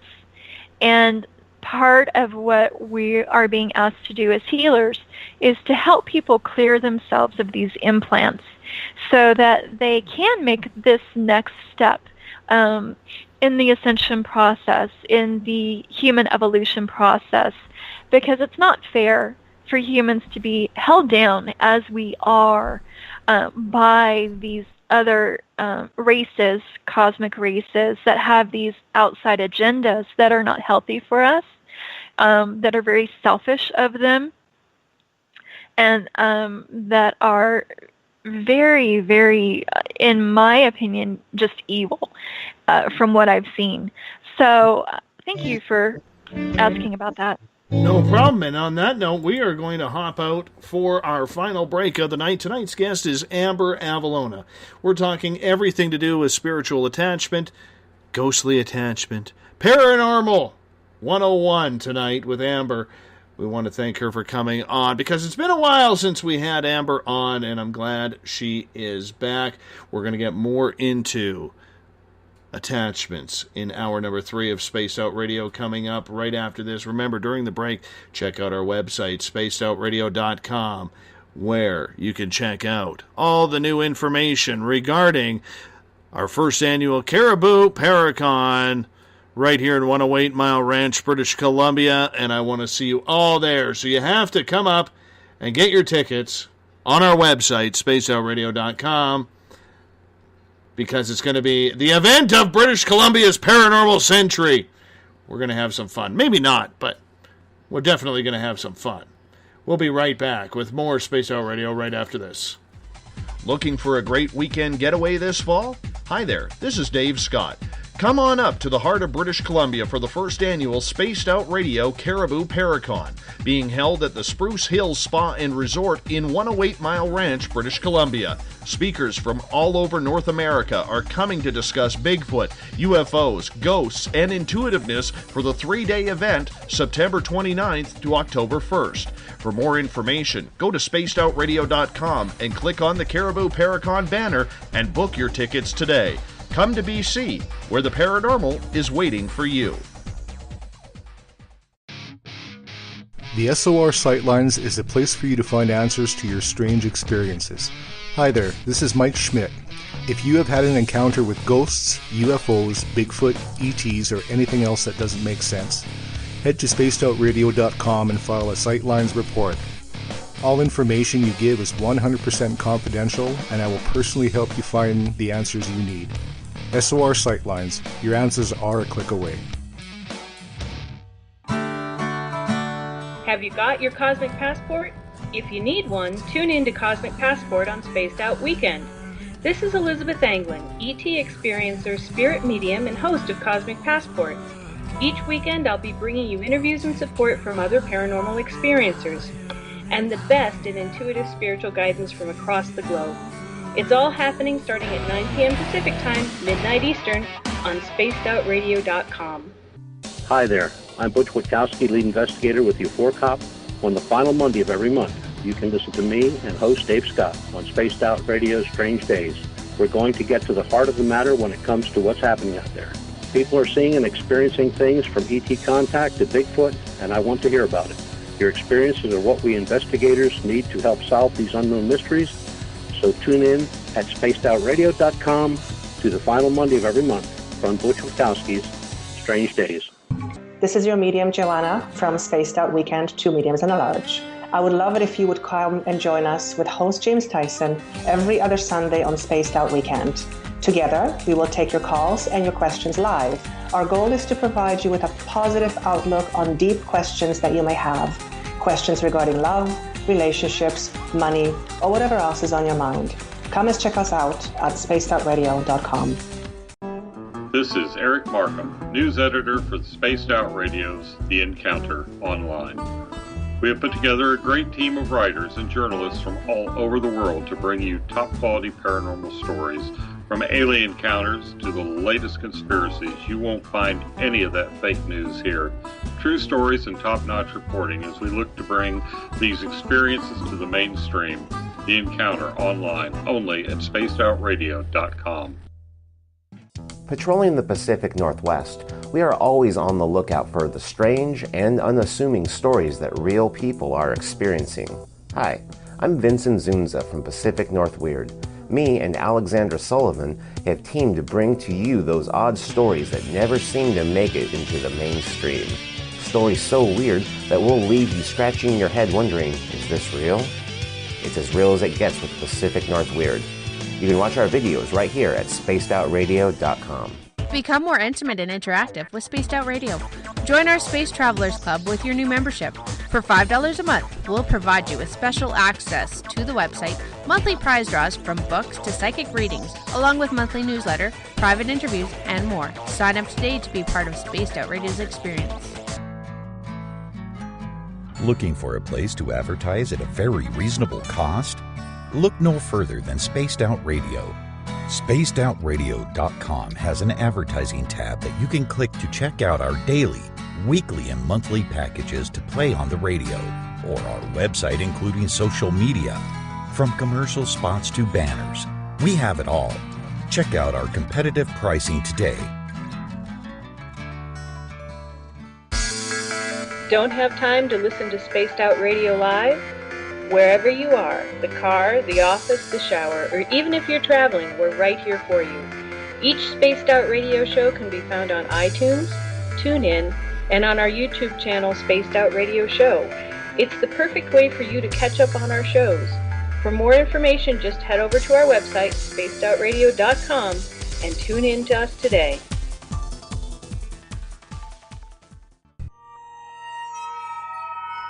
You hear footsteps in the empty room above you. A rocking chair begins rocking by itself. Don't be afraid of the things that go bump in the night. Reach for Spirit Storybox, the iPhone app the Huffington Post UK called the only ghost hunting app you will ever need.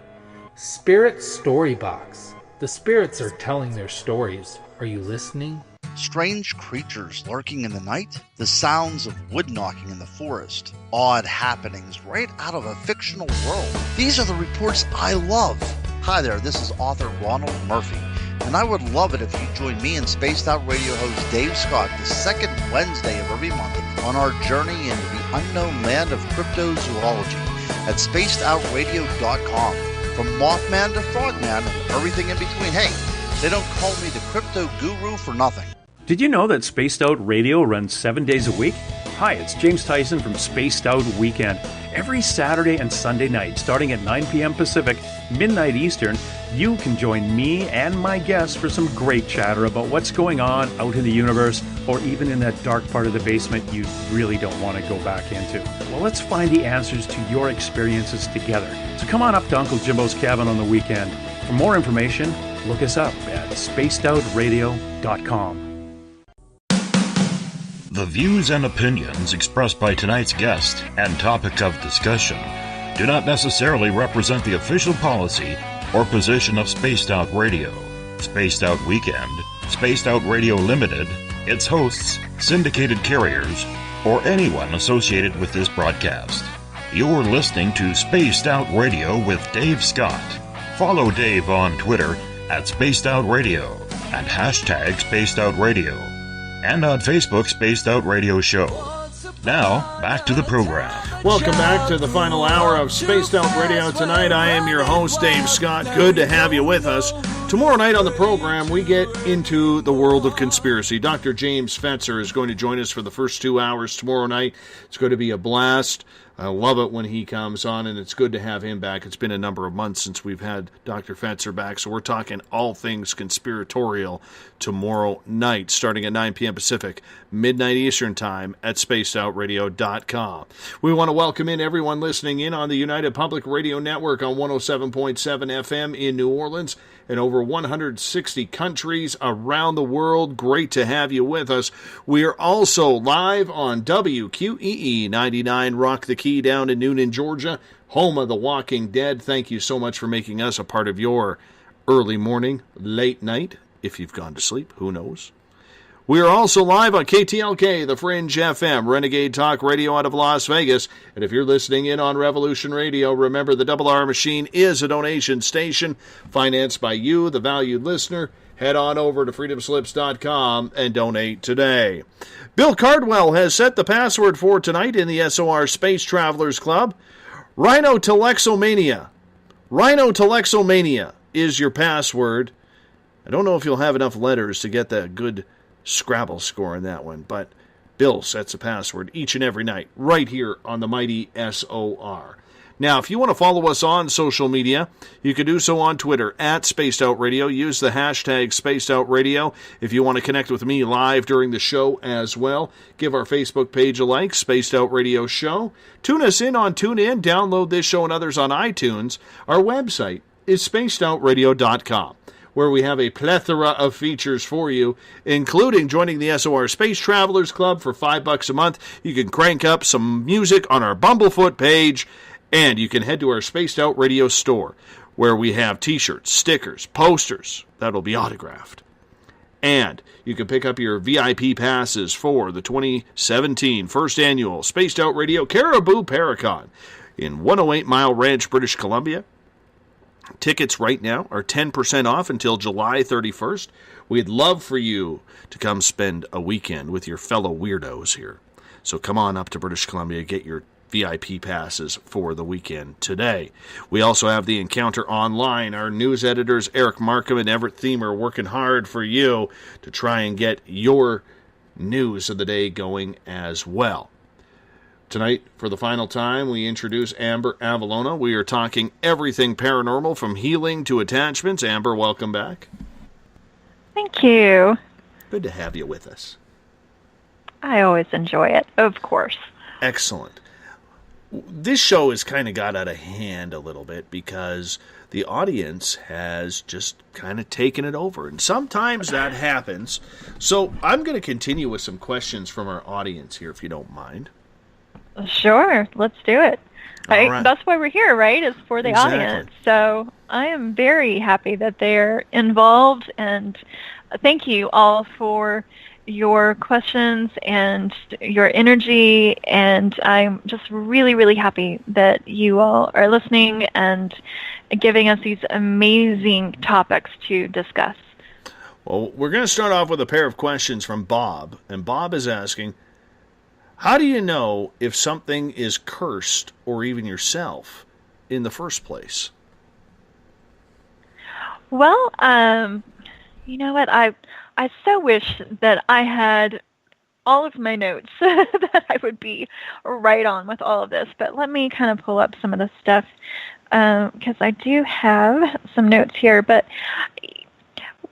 with me, and I'm going to go to my personal experience, I knew that I was cursed because, and this was a really bad situation that I went through, because my health just went down drastically. I was also involved in a a legal situation.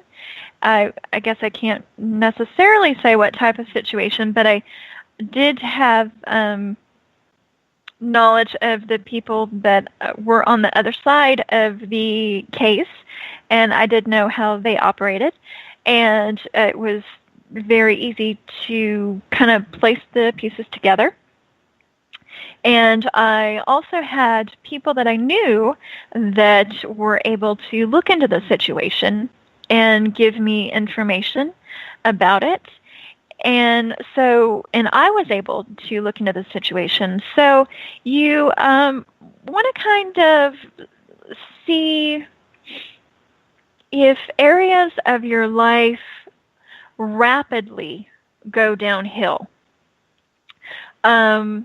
Now, it could be something along the lines of, say that you are, I think it was the Romans that they said, I was just reading recently, perfected the art of cursing their enemies. And they think that that's how they were able to conquer for a long time the world. And they not only cursed their enemies, but they basically wanted them to suffer to the point of almost annihilation. And so they, if you find that a lot of areas of your life are suffering, that you just can't seem to get things to go right, like I mentioned before, that's definitely a big sign. If you, let me see if I can kind of tune in.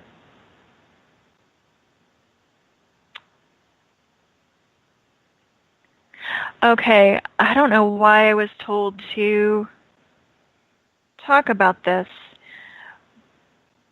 but I was working with a paranormal team, and we were working on a case, and they, how do I put this? This is not something that I like talking about, but there was a period of time where we had been referred to what he called himself a demon hunter. And he was referred by a local woman in the area, and he came highly referred. So we used him at a time that I couldn't help because I was sick. So we used this person, and things didn't work out with him.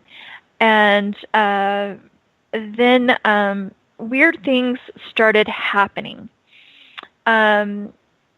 We suspected from the methods that he was using, like he used a crystal ball, that he was trapping the entities and using them for his own purposes. There are certain things, if you even look online, that people can do where they trap spirits and basically use them as slaves for their own black magic purposes. He also took an interest in one of the children in this paranormal case we were working on, because this young child, had spiritual gifts that I started to suspect that this practitioner wanted for himself. He had made some comments, kind of raised some red flags, so we eventually got rid of him. Well, the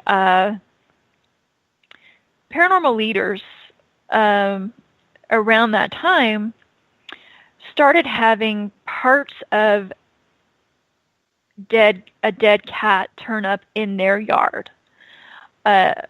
First, they had the head of a dead cat turn up in their front yard. Then they had another piece of a dead cat turn up in their yard. Things started happening to them in their house. The energy in their house changed. They started bickering all of the time. They were not getting along. things started going wrong for them. They weren't getting, like, cases started going bad. Like, they weren't getting cases. There was a lot of drama among their team. Things just weren't going right at all. Things in individual lives of the team members were just kind of chaotic. I was the only person who was doing cleansing on a regular basis, and I still was facing stuff. And I, at one point, had to do a very powerful ritual bath to separate myself from this guy who I thought was doing black magic on us and cursing us. So the night that I did this, I was running the bath water. I've done this bath numerous times. As I started to run the bath water, the entire wall of my bathroom started shaking uncontrollably. Like, the pipes were shaking, and I couldn't stop it. I literally thought they were going to shake out of the wall. And that was obviously not natural. Some other things started happening. The wind was really, really picking up and blowing, you know. So things like that, you just kind of notice stuff that goes on when you try to heal yourself from what you think might be a curse or black magic. You'll have strange things that'll happen. Even if you are able to heal, weird things will happen during it. When the paranormal leader also did the same bath for this gentleman that we thought was doing the curse, it was completely calm outside until she started to do the bath, and then she said that it got so windy in her bathroom that the skylight, she thought it was like a thunderstorm or something. And we were all outside, and we didn't feel anything. So weird things like that will go on. And I hope that kind of maybe answers some of the questions. But you'll just have very strange stuff, especially if you're working with a black magic practitioner. So you got to be really careful. And that's why I say it is paramount if you're in the paranormal field, even if you're an investigator, that you learn how to protect yourself, because there are people in this field that do not mess around. And if you are interested in the very dark things, and if you just want to go to these, locations and investigate, you are going to attract people that are going to be of a very negative variety, and you just may cross paths with them, and you may become a target not even realizing it. So that's why I say it is so important to, learn these healing techniques, learn protection techniques, become, informed, and really start to investigate some of the lighter aspects of the field as well, because the people that do not last long, especially at this point in our advancement. I'm seeing people drop like flies in the paranormal field. They don't last. Let's move on here to another question from Bob. What do you do with Ouija boards nobody wants anymore? Can you simply throw them away, or does an exorcism have to be done, in your opinion? Ooh, good question. I only used a Ouija board one time, kind of, when I was a teenager. I think that you probably should do some type of cleansing on it, especially if you've used it fairly frequently, just because you want to make sure that there are no attachments to it, good, bad, or indifferent. You don't want to, say, toss the Ouija board away and you have some unfortunate soul that has been somehow trapped to the board, that then gets tossed into the dumpster or something like that. So just go about if you need to get holy water and say some prayers, do that. If you need to put some blessed salt on it for 24 hours and say some prayers, that's fine as well. There is something that you can do where you get, let's see, sea salt, a mixture of sea salt, Epsom salt, and baking soda. Mix it all together, and then you place the Ouija board on top of a kind of a pile of that, and then place that on top of the Ouija board for a while. What that does is it soaks up the energy of all that, and then you take that and then you put that mixture into the trash as well. And then what you probably want to do is, if you have some dragon's blood, you can, or even some Anariva exorcism oil, you can dress the Ouija board with either of those. Vivian is asking, would pink Himalayan salt work similarly to sea salt?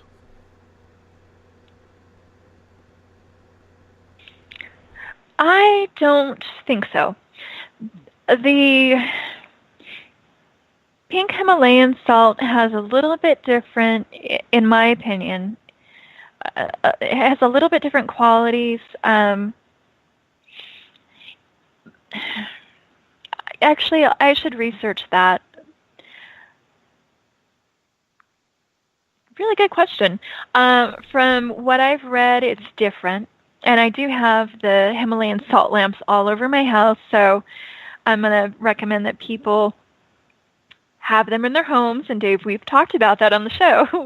We do have those in our houses, I think.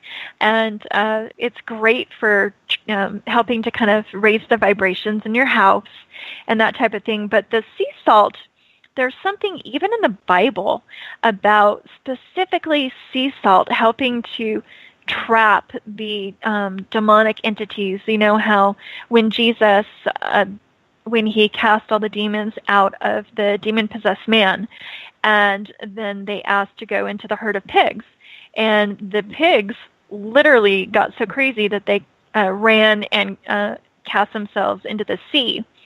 Well, there's something about that sea salt traps themselves and even, traps those negative entities. And Solomon himself, the wisest man in the world, was somehow able to trap, I think it was 2,000 spirits in a jar under the ocean. So I would definitely recommend sea salt for that type of thing, just to be safe. Let's move on here. Ron is asking, what ways do you address throat chakra issues? Like the one that I had when I was talking earlier. The throat chakra is, especially for speakers, it's definitely one of those that gets hit the most, especially in the paranormal community. So it's great to send beautiful blue healing light into the throat chakra. And so as I'm talking about it, I'm just trying to send some into that area right now. And so you can send that blue energy, just kind of envision it, going into that throat chakra area. And then you can envision it expanding if you want to, all up through your throat and even down kind of into part of your chest area. You want to make sure that it goes all around your throat, because you do have your thyroid that often has a lot of problems. I think your adrenals, just a lot of things that happen in that area for people. And another thing that you can do, because Archangel, I say Michael, but some people say Michael, because Archangel Michael his color is the beautiful blue energy. You can ask him to be a part of that healing process. And one of the things that you can do for healing is what I do. And if it's okay, Dave, I'll just talk about that really quick. Go right ahead. Is you can just say every day, if you want to, is just say Archangel Michael before me, Archangel Michael behind me, Archangel Michael to the right of me, Archangel Michael to the left of me, Archangel Michael above me, Archangel Michael below me, Archangel Michael within and all around me. And so what that does, when you do that, you can also envision that beautiful blue energy, and that just expands it all throughout your aura, your energy fields. That helps to encase you in that energy and also protect you and kind of helps you to vibrate on that same frequency. Archangel Michael is really active right now in helping to protect planet Earth, and also he's very active in the paranormal community and works a lot with the cleansing, works a lot with the spirits that are stuck here, works a lot with the healing. So if you ever have any questions, or if you have any problems, or you yourself are looking for answers or healing, you can ask him for help or for answers or guidance or direction. He'll help you. But that's something that's really important to do. Oh, and I was just told to bring up the fact that the people that think that they might have the reptilian bloodline or even the reptilians inside of themselves, since that was asked earlier, the one thing that I have found that is the best thing to do, because it's very difficult to find stuff that helps with the reptilians, is to bring in, to encase yourself in honeyed roses.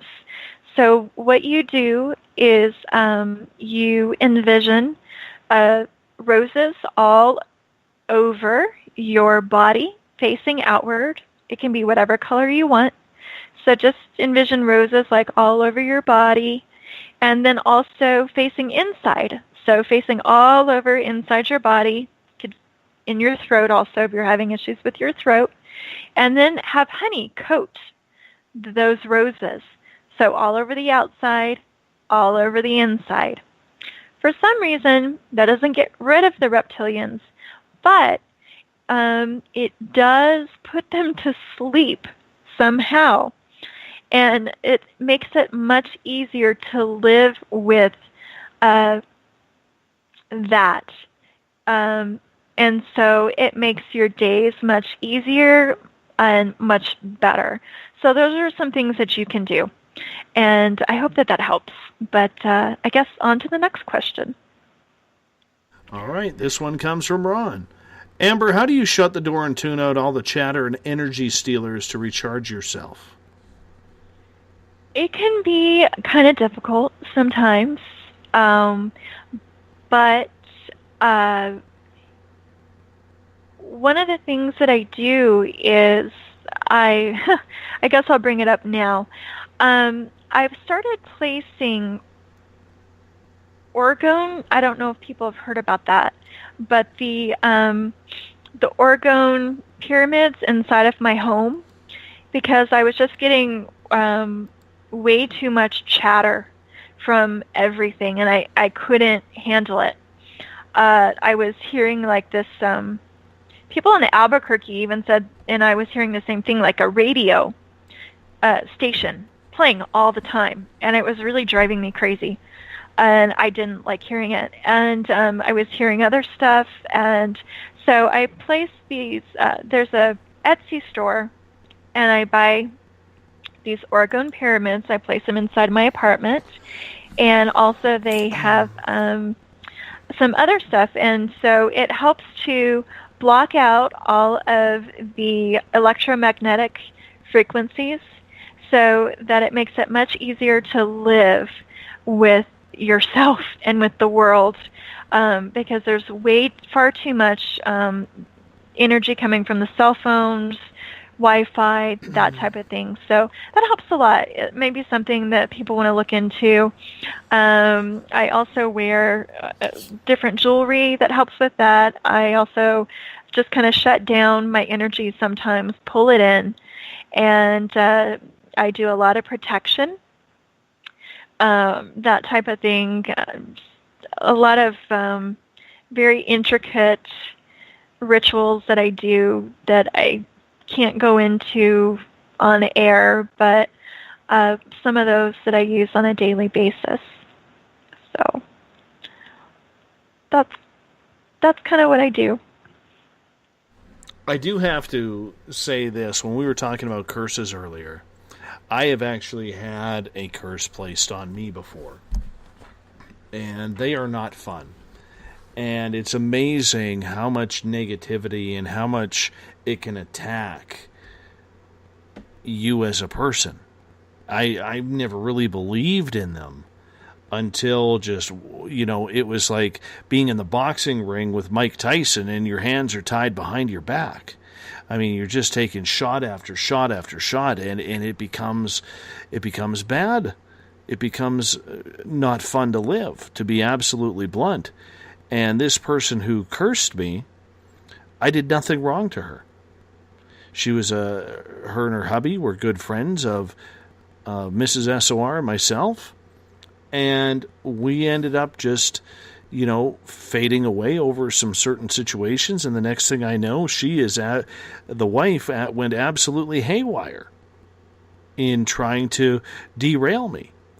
And when I try to deal with that, it's tough to be able to do that, because with curses, you just never know, and you never know how strong it is, how weak it is. And so when you're dealing with people with curses or have had spells cast against them, how do you, first off, I know you answered this briefly a little bit before, but how does one tell? Is it just the rash and negativity that flows around them at that certain time? A lot of times people will have nightmares. I don't know if you had nightmares a lot. No, I didn't have nightmares at all. So a lot of times people will have nightmares. Bad luck is definitely one of them. I had lots of bad luck. People just, it seems like I would have people that would just be ripped out of my life in weird ways. Or one of the things that an ex didn't want me to do was to talk about what I knew about him. And so he really attacked my writing. I was a reporter, and I had written about the abuse in our marriage. And so I could not get work for years as a reporter. And I had never had a problem. I put out hundreds of I would put out my resume, nobody would call me, nothing. No matter what I would do, I wouldn't even get, I wouldn't get any type of work, not even freelance work. And so that was a big sign. Our divorce, our case just went on and on and on in the court system. I was, financially, you just spend money and money and money, that type of thing. I don't know about you, but like anxiety. Huge. Yeah. And you don't really know why. Sometimes you can't even trace it, but you just have this feeling of like something really bad is going on, but you don't know where it's coming from. But you kind of know it's there and it's out there. And I think it's because you're picking up on it. in this realm. See, I'd always felt like I was being watched. As weird as that sounds. I felt like I was being watched, and I felt like I always had to have my head on a swivel, and I've never really lived like that before, you know? Right. Yeah, me too. I actually had that. I knew I was being watched. My computer was constantly being hacked into. I mean, so that it's not just that I felt I was being watched. I knew I was being watched. So, yeah, like stuff like that. People can have a hard time sleeping, where you just either you sleep way too much and you feel like there's somebody just stealing your life force, or you just never can sleep. Sometimes people will wake up and they'll just have this sense of something's on top of them. Sometimes that can happen. But those are some of the more... Sometimes that is really when somebody wants to scare you. If somebody wants to kind of keep it under wraps, they're not going to go to those lengths of, let me just put it in your face. Usually it's more of the weird things you can't explain. My cat got a really weird tumor that they had never seen before. It was devastating. And then she had a horrible reaction to the the stuff they used to put her under for the surgery, and she was like never the same after that. And just stuff like that. So like your pets could even die. People in your family could die. I've talked to people that's happened. You could lose your home. Oh yeah, losing your home is a big thing. People could lose their home. Was there anything, depression, suicidal thoughts? Depression, yes. Suicide, no. A lot of anxiety. A lot of distrust. Not knowing who to talk to, when you can talk to that person, so on and so forth. They absolutely... when I went through my curse, it got so bad, they actually tried to schedule a meeting with my boss to get me fired from my job. I mean, yes, that's how ridiculous it was. And then when that didn't work, they actually went over to my ex-wife and decided that they should have a talk with her. Said that I was hiding money from her for child support, and that I was, philandering on absolutely everyone, and it was absolutely ridiculous. And it got very, very difficult indeed, because I felt like I couldn't breathe, that no matter where I turned, these people were there to try and ruin everything that I had. They tried going to my other best friends whom I had introduced them to get them to stop chatting with me or hanging out with me or so on and so forth. It was ridiculous, man. It was absolutely ridiculous. And we actually had people going up to them and saying, look, stop. Like, this isn't healthy. Like, why are you doing this? But I know I'm not the only one who has had things like that happen. Correct. And I think that sometimes people who do that, how do I put this? So I know that in a certain case where I was severely cursed, I did a lot of spiritual work on it, and even some past life work on it, and I had been murdered by this person more than once in past lives. So there was a pattern of this person trying to kill me, and oftentimes getting away with it. And so they were used to like taking it to the extreme. Mm-hmm. And so I think that sometimes with these really horrible curses, that that can be the case, is that these people are used to abusing their power, and they enjoy that sense of lording it over other people.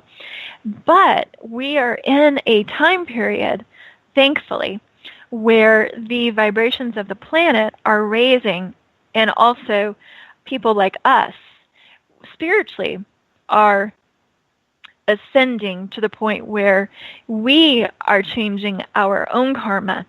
And so what they were able to get away with before, it's not happening anymore. And so it can be very frustrating for them. What was very easy for them to do before, they're not able to do anymore. And I'm talking not just about, that one experience. I'm talking about others too, right? Other people. And so they'll, for a while, try. But what happens is they get more and more frustrated. And they actually start cursing themselves. And in a way, that's the beauty of it, is that they turn it back on themselves and they become their own worst enemy. And they have to learn their own lessons. And, however way you want to look at it, we live for eternity. And at some point, they'll get it, right? And they'll heal in some lifetime or another. They'll get to the point where things make sense and they won't do this anymore. But until then, they're going to have to suffer the consequences of this childish behavior, of this type of thing that they're doing. But yeah, it's so horrible. I hate to see stuff like that happen to people, but it's just because I'm an empath and I feel the energy of these curses, and it's dark. Which is why go ahead. No, I was going to get to another question. I thought you were done there, but that's okay. Finish up. I was pretty much done. Okay. Let's get to Catherine's question, and she is asking, can you tell if someone is cursed without seeing them? What if it's curses?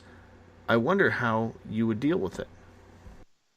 It can be curses, unfortunately, yeah. Sometimes it can be more than one, and that's when you go through the process of, like they talk about an onion, kind of peeling away those layers of curses. And like I was talking about with past lives, and sometimes we have this karma with people, and sometimes even with ourselves.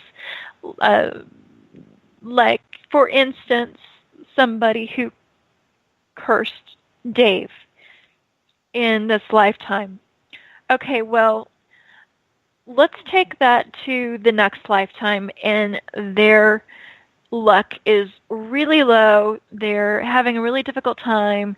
They might be suffering their own curse. And say they've cursed somebody else and, they're suffering the consequences of that. Or say maybe somebody in another lifetime curses them, and they have to learn how it feels to be on the receiving end of that, right? Because we're all here on Earth to learn. And, myself included, I have done things in my past lives that, have not been the prettiest. And so I learned from those, just like I'm here in this lifetime to learn as I do. And so, yeah, you learn. You do have curses, but we deal with them.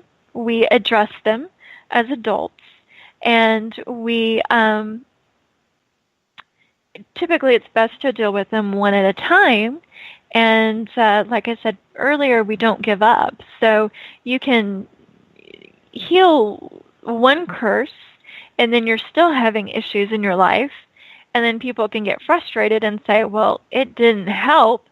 I'm just going to, give up on this stuff and get mad and upset and, fall into despair. But what they don't realize is that, well, it's just that you took care of one thing and now you got something else to learn and to deal with, and it's okay. It's all a learning process, and kind of, get your next tool and start climbing that mountain again. So I hope that kind of makes sense. When it comes to spiritual attachments, do you find that communicating with the spirit, to kind of have a sit-down session with them, helps? Because I had to do that the other day, and my audiences wanted to know what happened. I'll give you the story. All right. What happened was I run a charity ghost hunt here for our local museum, and there was one spirit there named Willie who did not appreciate the tour. In fact, he was so upset with me, he literally attached himself to another ghost hunter to try and get me away. And it didn't really work.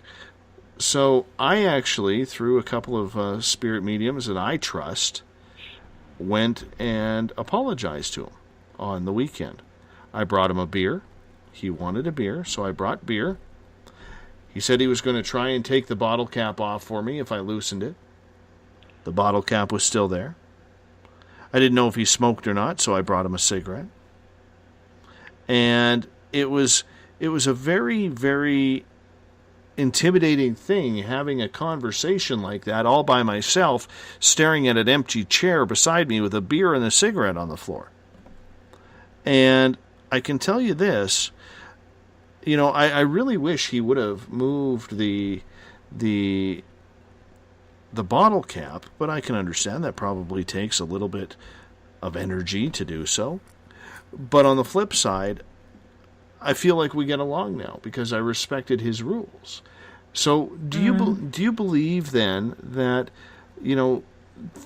that with spiritual attachment, because he was attached to trying to get at me every which way as possible, that just having that conversation with them can help alleviate a very weird and strange situation? Well, yeah, definitely. And I think it sounds like you even answered your own question in that case. And, just because someone dies doesn't mean that they give up their humanity. And we still carry our personalities with us in some sense when we pass. And we have our own viewpoints. We, especially those who are here on Earth in one form or another, they experience life, quote, life, through their own eyes. And, he was just,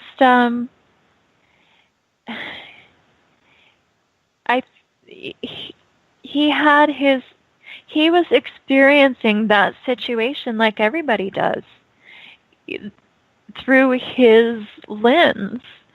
And he had his own experiences that he was carrying with him that affected how he viewed what was going on, just like you have your own experiences that affected how you viewed, the ghost hunt and the situation. And it was really good for you both to kind of sit down and have a meeting of the minds and kind of just talk about it, right? Because sometimes people, whether they're alive or dead, just want to be heard. And sometimes we don't give deceased individuals that type of respect. And it's difficult for us to see people for who they are when they're standing right before us. How much more difficult when we can't even see them. So it probably meant a lot for him to have you take the time to have that conversation with him and to be in that space and for it to be a good experience. So I always recommend, and I've done that myself. Yeah, if they're willing to, it's definitely beneficial. Would you recommend somebody who maybe is not trained spiritually to do that on their own? Like when I went into the building where he is to talk to him, I knew that I had to do it alone. Mm-hmm. Yeah, I think so. I think that, like I've always said, that you want to, whatever your spiritual belief system, or even if you don't have a, quote, spiritual belief system, you still have a protective system, right? An energetic protective system. So whatever your protective system, call in some type of protection and then go forward and have that conversation. But yeah, I think that we all have the ability to communicate, and it's just a conversation. And it helps us to open up as well. And I think we need to learn to start trusting what we sense. And I think that the more that people allow themselves to have experiences, whether they truly believe that everything is happening the way that they potentially perceive it or not, doesn't necessarily matter, because sometimes you're going to understand more fully that experience at a later date, or look back on it in the future, and it's going to make more of an impact. But it's a step in the right direction for everybody. And you never know what kind of impact you're going to have on that spirit in that moment. And you might be just the person that person needs at that time. Let's get to a question from Dominique here, and she is asking, when we pass and we no longer are bound by the physical flesh, then aren't we free from the restraints, controls, and limitation that flesh provides? I think so. I think so. I think we are. I don't think everybody realizes that. So there's a difference between being free and realizing you're free. There are a lot of people in our society today who are alive who don't act as if they're free. And so the same is true for when we die. And for instance,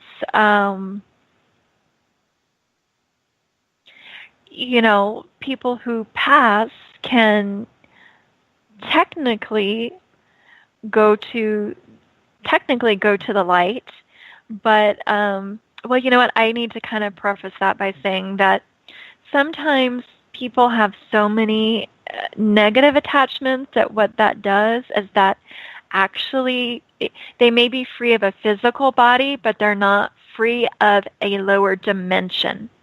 So those are different. I know it might sound a little confusing, but if they have attachments that are from like the first or the second or the third dimension, if they have so many hundreds or thousands of those, even though they're free of a physical body, they might still be so weighed down that they're not able to go into like the higher dimensions. So that might be why they're still here.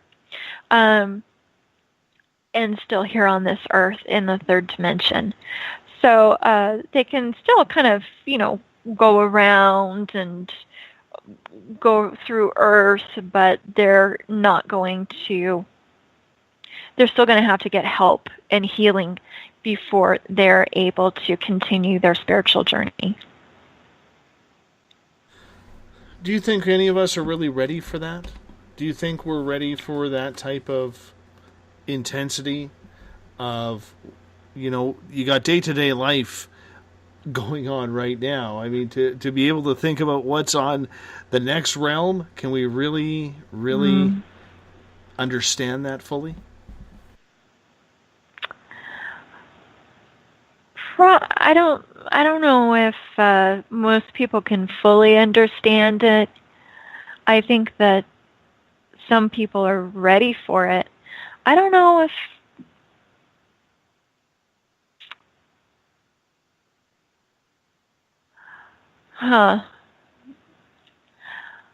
I know that I do a lot of work with helping souls cross over that haven't.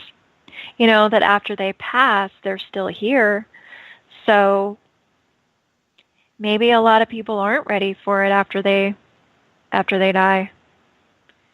And that probably has to do with the fact that they don't prepare themselves for what happens after we die.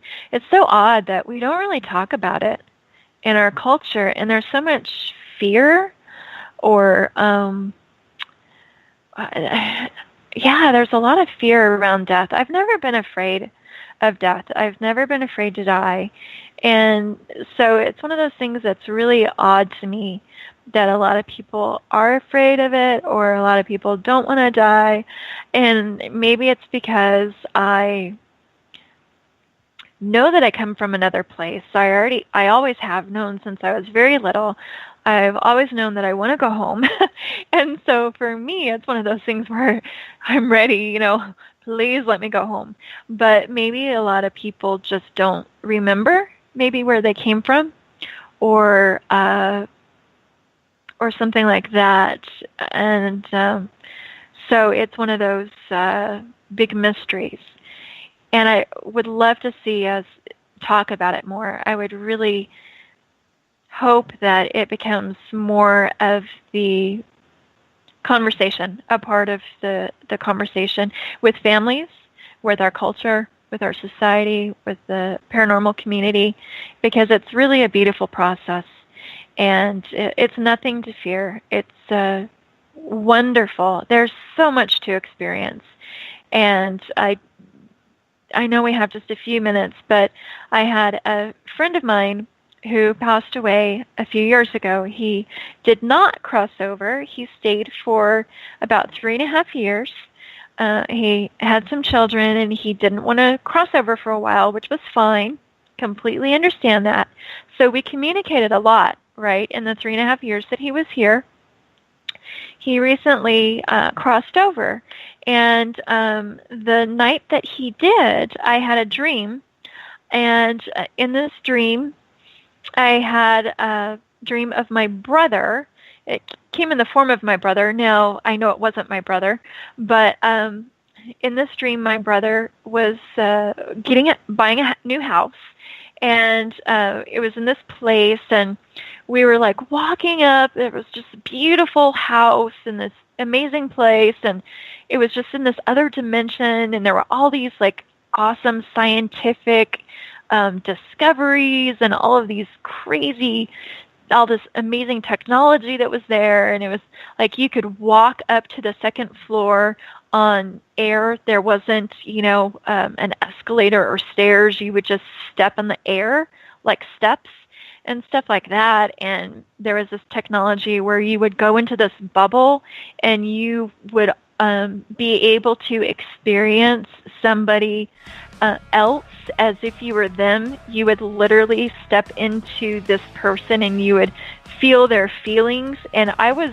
there, and I was experiencing all of this stuff, that was in this new place that was he was moving into.